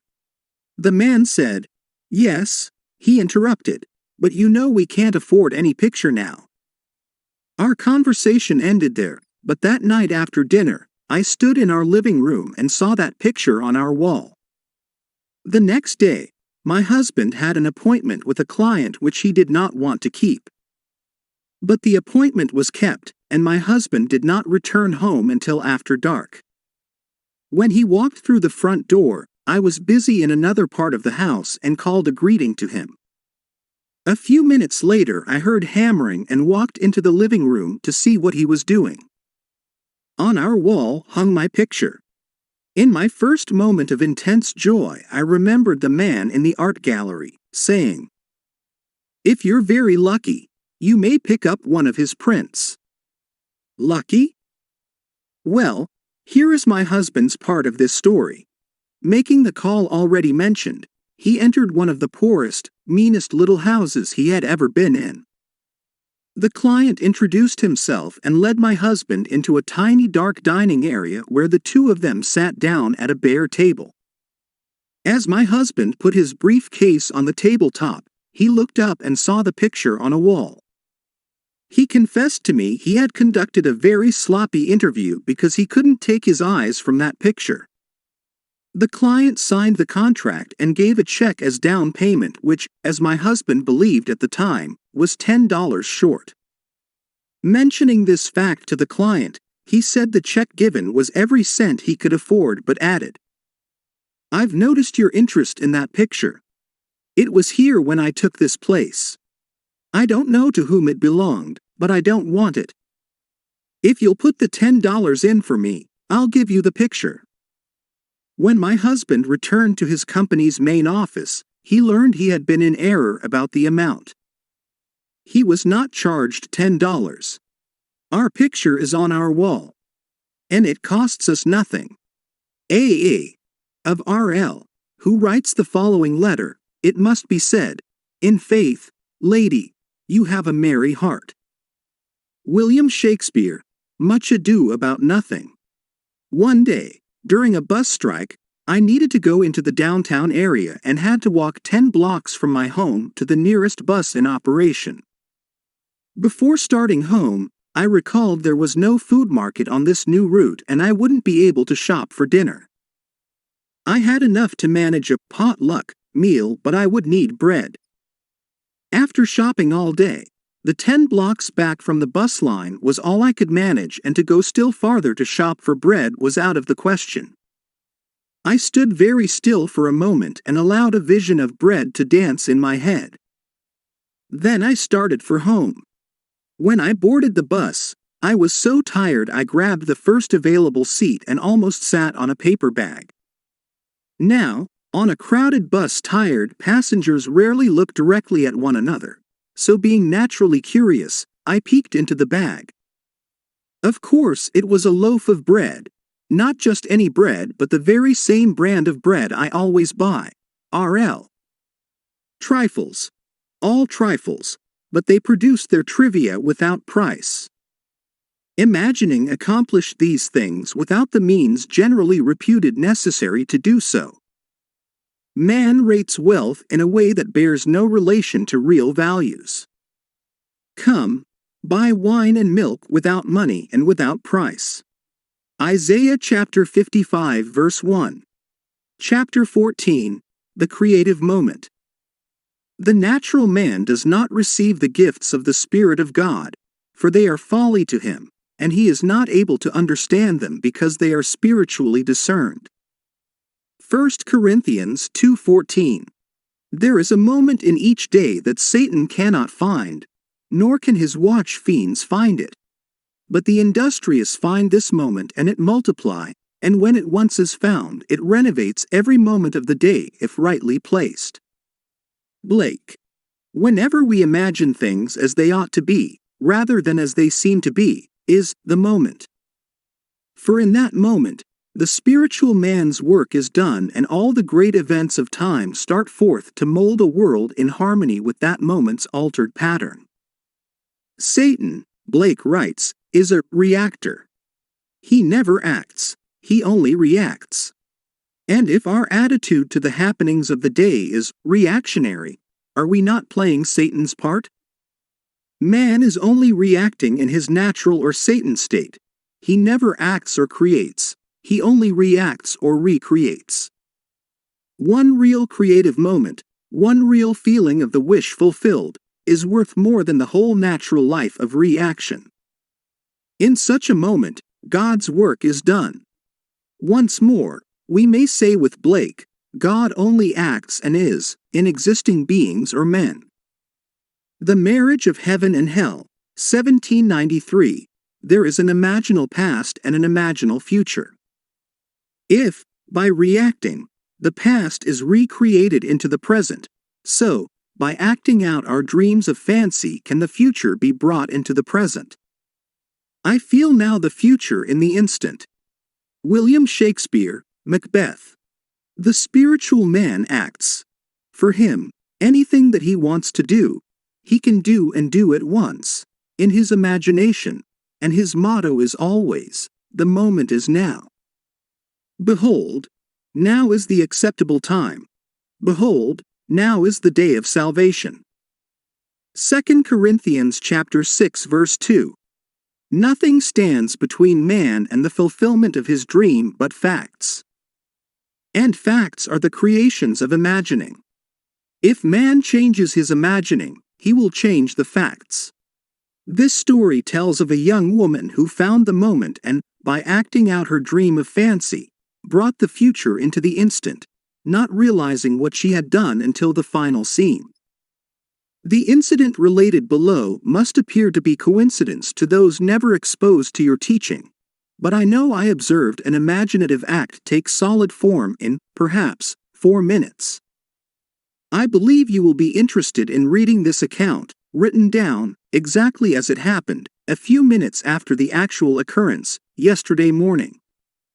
I was driving my car east on Sunset Boulevard, in the center lane of traffic, braking slowly to stop for a red signal at a 3-way intersection, when my attention was caught by the sight of an elderly lady, dressed all in gray, running across the street in front of my car. Her arm was raised, signaling to the driver of a bus which was beginning to pull away from the curb. She was obviously attempting to cross in front of the bus to delay it.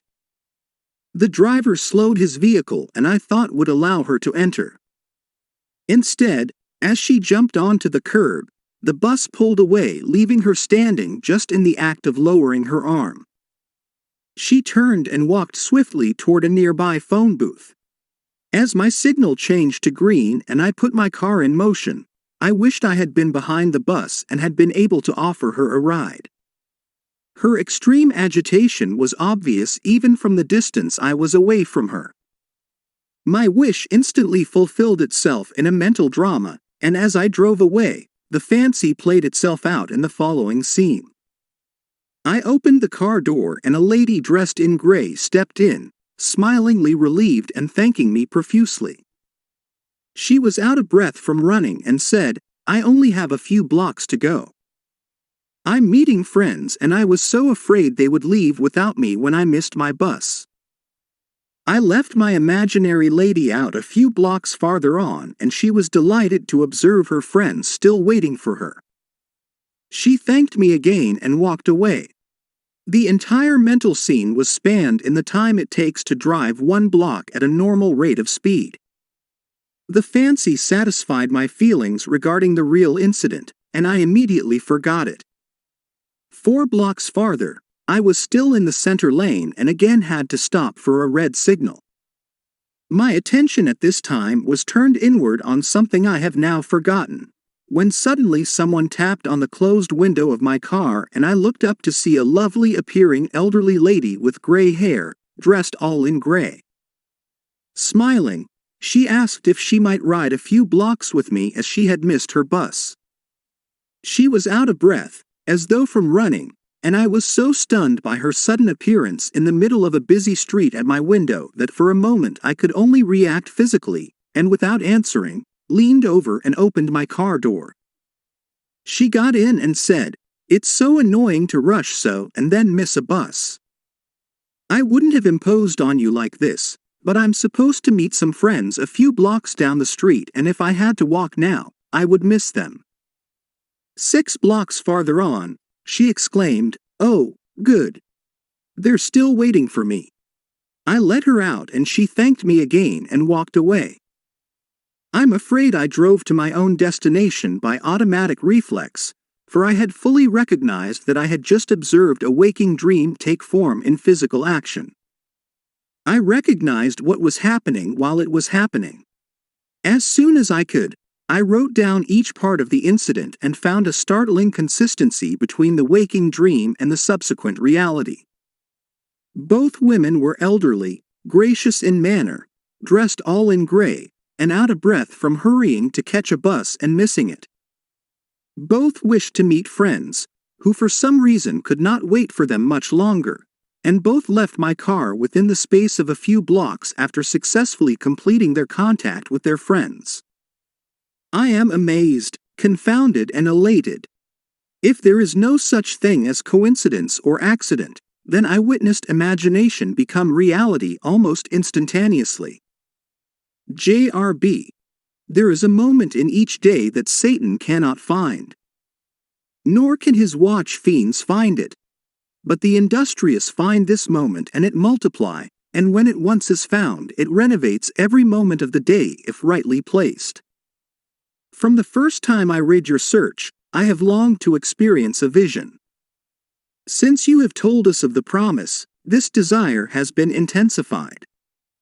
I want to tell you of my vision, which was a glorious answer to my prayer. But I am sure I would not have had this experience were it not for something that occurred 2 weeks ago. It was necessary for me to park my car some distance from the university building where I was scheduled to conduct my class. As I left my car, I was conscious of the stillness about me. The street was completely deserted, no one was in sight. Suddenly, I heard a most frightful cursing voice. I looked toward the sound and saw a man brandishing a cane, yelling, between vile words, "I'll kill you. I'll kill you." I continued on as he approached me, for at that moment I thought, now I can test what I have professed to believe. If I do believe we are one, the Father, this derelict and I, no harm can come to me. At that moment I had no fear. Instead of seeing a man coming toward me, I felt a light. He stopped yelling, dropped his cane and walked quietly as we passed with less than a foot between us. Having tested my faith at that moment, everything about me had seemed more alive than before, flowers brighter and trees greener. I have had a sense of peace and the oneness of life I had not known before. Last Friday, I drove to our country home. Nothing was unusual about the day or evening. I worked on a manuscript and, not being tired, did not try to fall off to sleep until around 2 the following morning. Then I turned off the light and drifted into that floating sensation, not asleep but drowsy, as I call it, half awake and half asleep.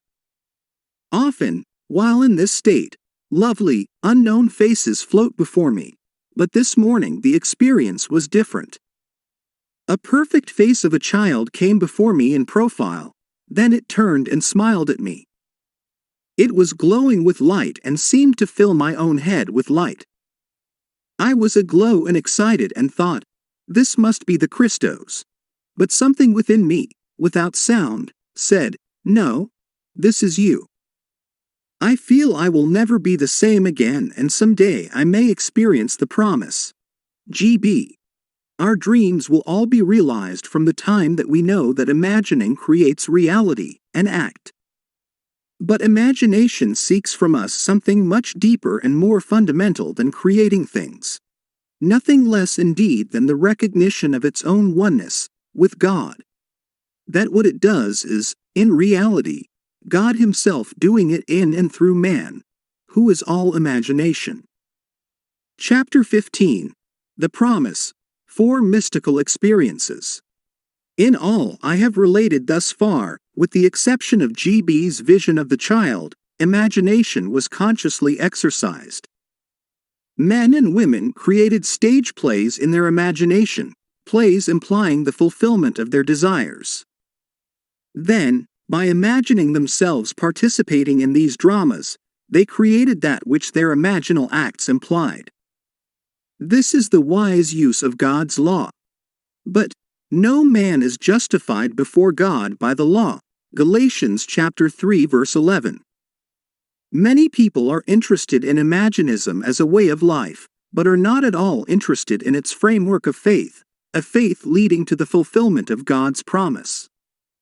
I will raise up your son after you, who shall come forth from your body.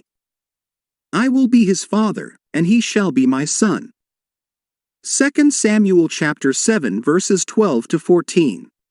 The promise that God will bring forth from our body a son who will be born, not of blood, nor of the will of the flesh, nor of the will of man, but of God, John chapter 1 verse 13, does not concern them.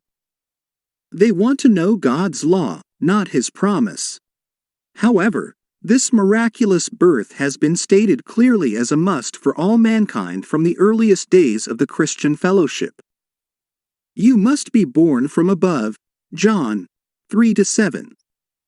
My purpose here is to state it again and to state it in such language and with such reference to my own personal mystical experiences that the reader will see that this birth from above is far more than a part of a dispensable superstructure, that it is the sole purpose for God's creation.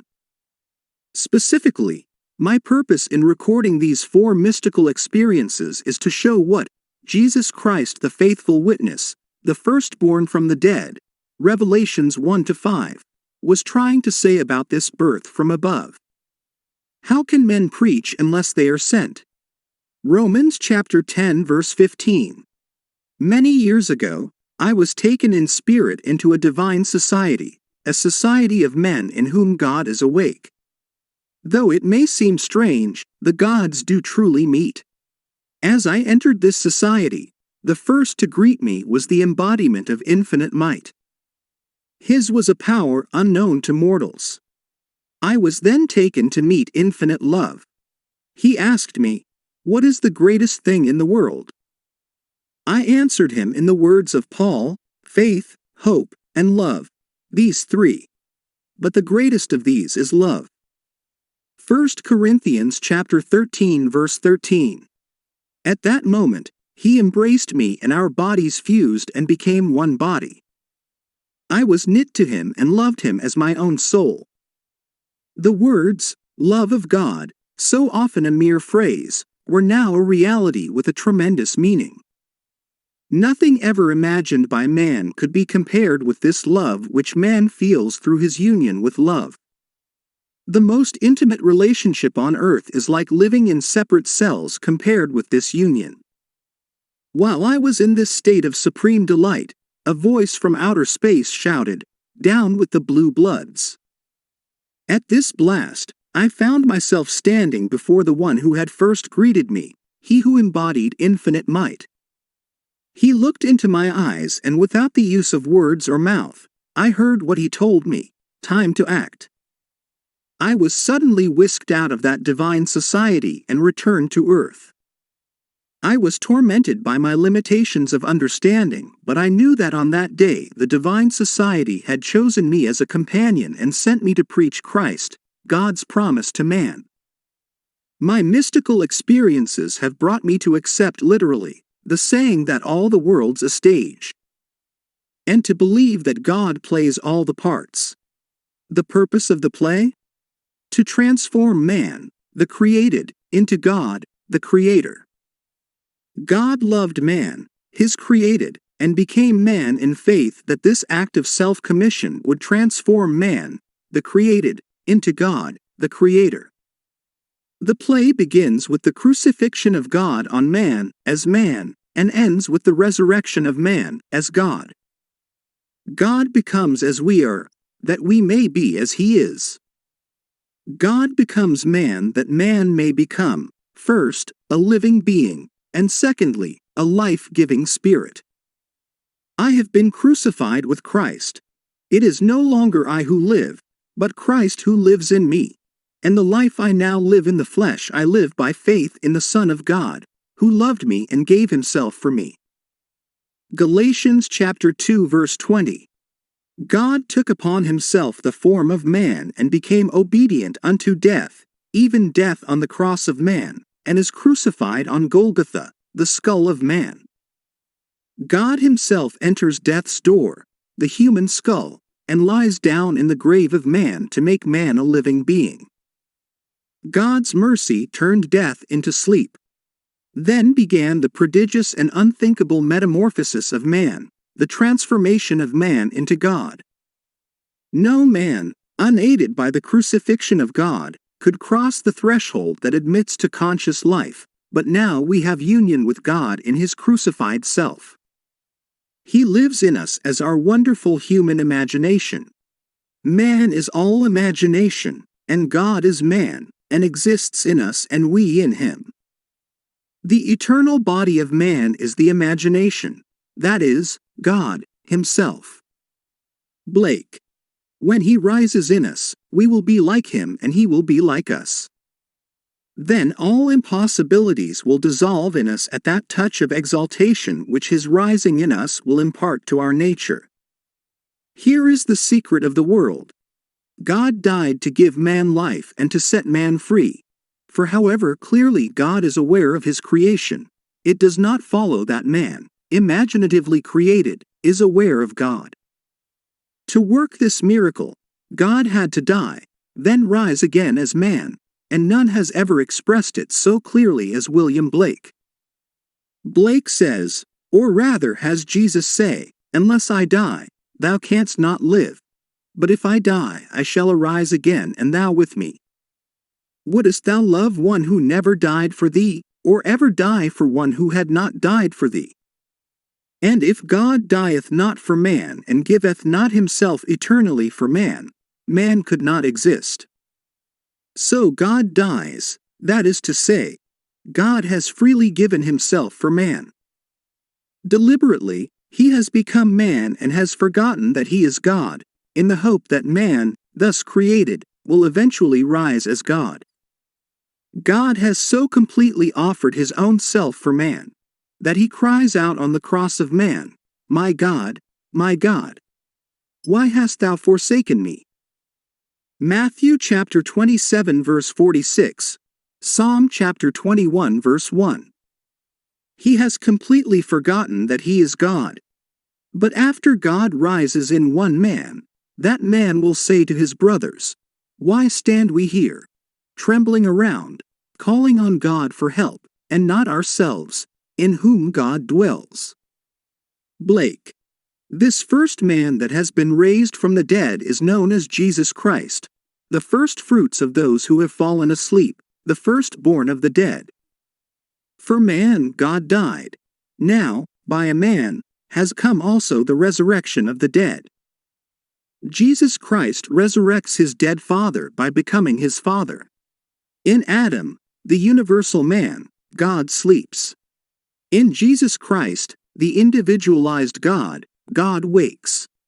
In waking, man, the created, has become God, the creator, and can truly say, "Before the world was, I am." Adon Olam, Jewish dogmatics. Just as God in his love for man so completely identified himself with man that he forgot that he was God, so man in his love for God must so completely identify himself with God that he lives the life of God, that is, imaginatively. God's play which transforms man into God is revealed to us in the Bible. It is completely consistent in imagery and symbolism. The New Testament is hid in the Old Testament, and the Old is manifested in the New. The Bible is a vision of God's law and his promise. It was never intended to teach history, but rather to lead man in faith through the furnaces of affliction to the fulfillment of God's promise, to rouse man from this profound sleep and awaken him as God. Its characters live not in the past but in an imaginative eternity. They are personifications of the eternal spiritual states of the soul. They mark man's journey through eternal death and his awakening to eternal life. The Old Testament tells us of God's promise. The New Testament tells us not how this promise was fulfilled, but how it is fulfilled.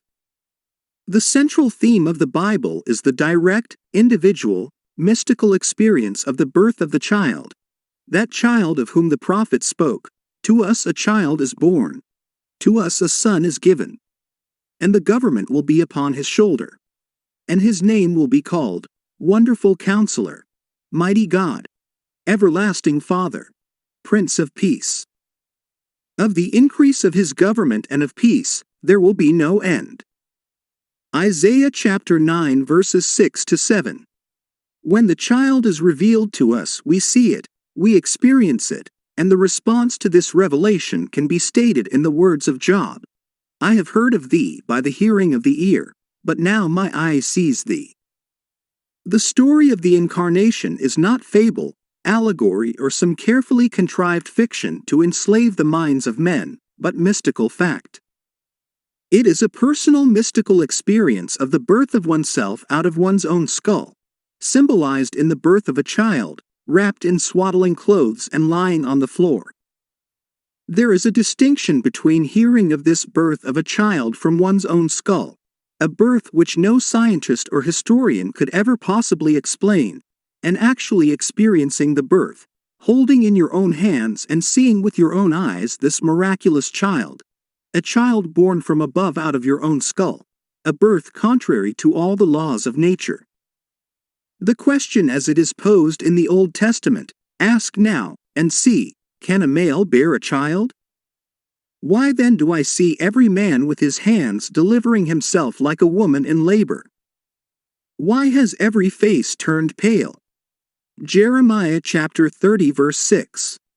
The Hebrew word shallots, mistranslated loins, means to draw out, to deliver, to withdraw self. The drawing of oneself out of one's own skull was exactly what the prophet foresaw as the necessary birth from above, a birth giving man entrance into the kingdom of God and reflective perception on the highest levels of being. Throughout the ages, deep calls to deep. Psalm chapter 42 verse 7, rouse thyself. Why sleepest thou, O Lord? Awake! Psalm chapter 44 verse 23. The event, as it is recorded in the Gospels, actually takes place in man. But of that day or that hour when the time will come for the individual to be delivered, no one knows but the Father. Do not marvel that I said to you, you must be born from above. The wind blows where it wills, and you hear the sound of it, but you do not know whence it comes or whither it goes. So it is with everyone who is born of the Spirit. John chapter 3 verses 7 to 8. This revelation in the Gospel of John is true. Here is my experience of this birth from above. Like Paul, I did not receive it from man, nor was I taught it. It came through the actual mystical experience of being born from above. None can speak truly of this mystical birth from above but one who has experienced it. I had no idea that this birth from above was literally true. Who, before the experience, could believe that the child, the wonderful Counselor, the mighty God, the everlasting Father, the Prince of Peace was inwoven in his own skull? Who, before the experience, would understand that his Maker is his husband and the Lord of hosts is his name? Isaiah chapter 54 verse 5.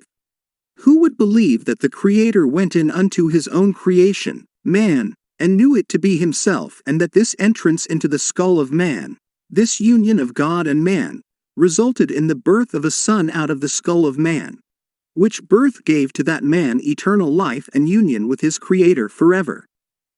If I now tell what I experienced that night, I do so not to impose my ideas on others, but that I may give hope to those who, like Nicodemus, wonder, how can a man be born when he is old? John chapter 3 verse 4. How can he enter a second time into his mother's womb and be born? How can this be? This is how it happened to me. Therefore, I will now write the vision, and make it plain upon tablets, so he may run who reads it. For still the vision awaits its time. It hastens to the end, it will not lie. If it seems slow, wait for it. It will surely come, it will not delay. Behold, he whose soul is not upright in him shall fail, but the righteous shall live by his faith. Habakkuk chapter 2 verses 2 to 4. In the early hours of the morning on July 20, 1959, in the city of San Francisco, a heavenly dream in which the arts flourished was suddenly interrupted by the most intense vibration centered at the base of my skull. Then a drama, as real as those I experience when I am fully awake, began to unfold. I awoke from a dream to find myself completely entombed within my skull. I tried to force my way out through its base. Something gave way and I felt myself move head downward, through the base of my skull. I squeezed myself out, inch by inch. When I was almost out, I held what I took to be the foot of the bed and pulled the remaining portion of me out of my skull. There, on the floor, I lay for a few seconds. Then I rose and looked at my body on the bed. It was pale of face, lying on its back and tossing from side to side like one in recovery from a great ordeal. As I contemplated it, hoping that it would not fall off the bed, I became aware that the vibration which started the whole drama was not only in my head but now was also coming from the corner of the room. As I looked over to that corner, I wondered if that vibration could be caused by a very high wind, a wind strong enough to vibrate the window. I did not realize that the vibration which I still felt within my head was related to that which seemed to be coming from the corner of the room. Looking back to the bed, I discovered that my body was gone, but in its place sat my 3 older brothers. My oldest brother sat where the head was. My second and third brothers sat where the feet were.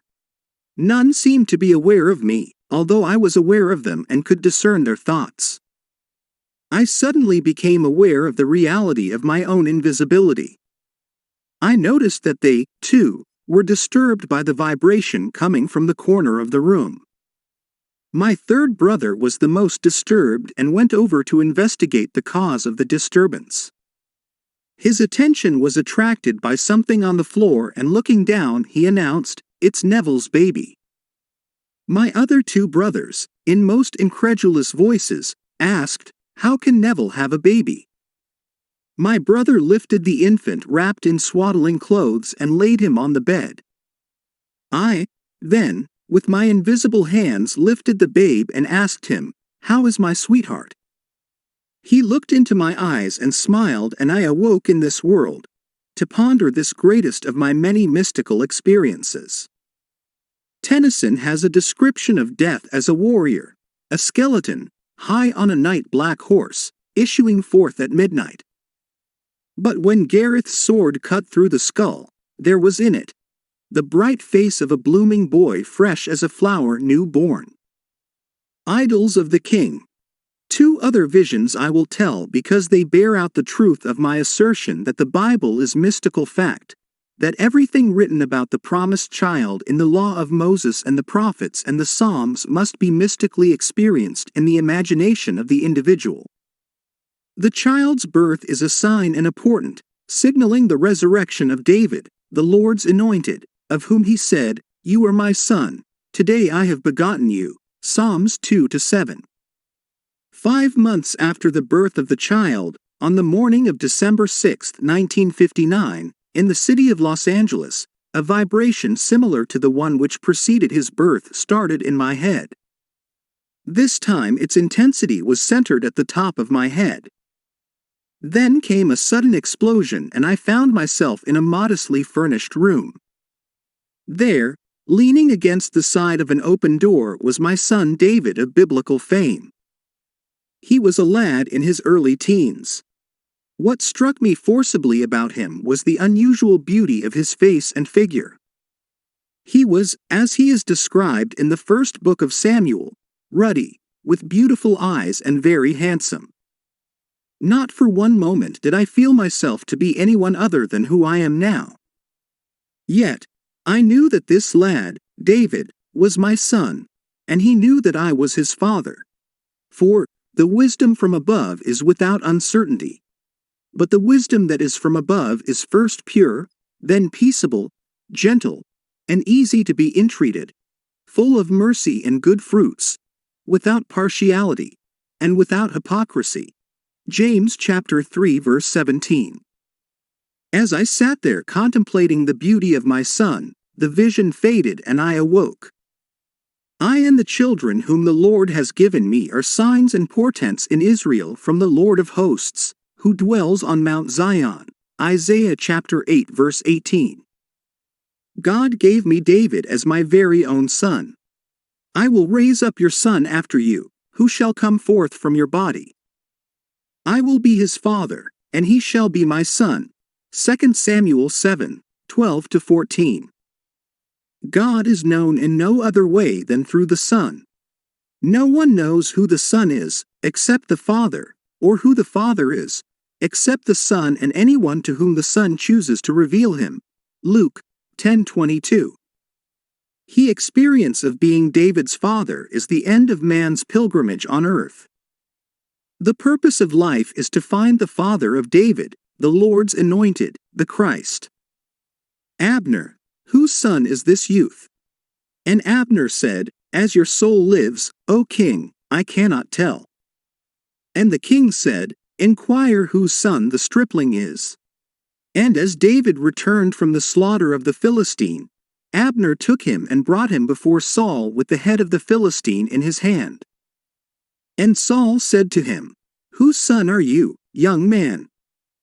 And David answered, I am the son of your servant Jesse the Bethlehemite. 1 Samuel 17, 55-58. Jesse is any form of the verb to be. In other words, I am the son of who I am self-begotten, I am the son of God, the Father. I and my Father are one. John chapter 10 verse 30. I am the image of the invisible God. He who has seen me has seen the Father. John chapter 14 verse 9. Whose son is not about David, but about David's father, whom the king had promised, 1 Samuel 17:25, to make free in Israel. Note, in all these passages, 1 Samuel 17:55, 56, 58, the king's inquiry is not about David but about David's father. I have found David, my servant.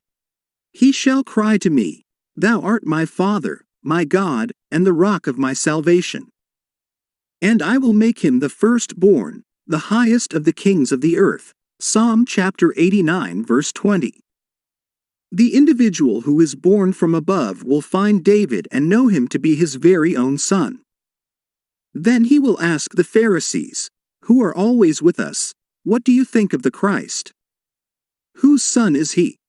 And when they say to him, The son of David, he will say to them, How is it then that David, in the Spirit, calls him Lord?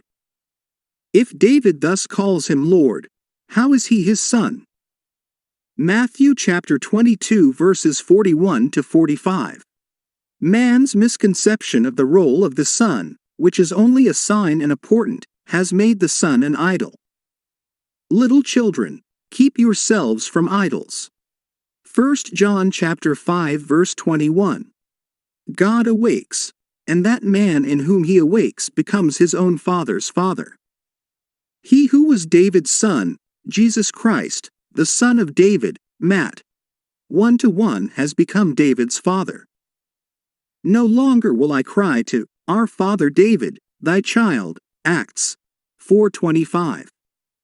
I have found David, Psalm chapter 89 verse 20, Acts chapter 13 verse 22.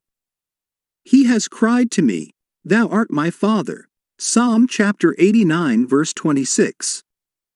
Now I know myself to be one of the Elohim, the God who became man, that man may become God. Great indeed, we confess, is the mystery of our religion, 1 Timothy 3:16. If the Bible were history, it would not be a mystery. Wait for the promise of the Father, Acts 1-4, that is, for David, God's son, who will reveal you as the Father. This promise, says Jesus, you heard from me, Luke chapter 24 verse 44, and to its fulfillment at that moment in time when it pleases God to give you his Son, as your offspring, which is Christ, Gal. 3:16. A figure of speech is used for the purpose of calling attention to, emphasizing and intensifying the reality of the literal sense. The truth is literal. The words used are figurative. The curtain of the temple was torn in two, from top to bottom, and the earth shook and the rocks were split. Matt 27-51. On the morning of April 8, 1964, months after it was revealed to me that I am David's father, a bolt of lightning out of my skull split me in two from the top of my skull to the base of my spine. I was cleft as though I were a tree that had been struck by lightning. Then I felt and saw myself as a golden liquid light moving up my spine in a serpentine motion. As I entered my skull, it vibrated like an earthquake. Every word of God proves true. He is a shield to those who take refuge in him. Do not add to his words, lest he rebuke you, and you be found a liar. Proverbs chapter 30 verses 5, 6. And as Moses lifted up the serpent in the wilderness, so must the Son of Man be lifted up. John chapter 3 verse 14. These mystical experiences will help to rescue the Bible from the externals of history, persons and events, and to restore it to its real significance in the life of man. Scripture must be fulfilled in us. God's promise will be fulfilled. You will have these experiences, and you shall be my witnesses in Jerusalem and in all Judea and Samaria and to the end of the earth. Acts chapter 1 verse 8. The widening circle, Jerusalem, Judea, Samaria, the end of the earth, is God's plan. The promise is still maturing to its time, its appointed time. But how long, vast and severe the trials are you find David, your son, who will reveal you as God, the Father, were long to tell. But it hastens to the end, it will not fail. So wait, for there will be no postponement. Is anything too wonderful for the Lord? At the appointed time I will return to you, in the spring, and Sarah shall have a son. Genesis chapter 8 verse 14.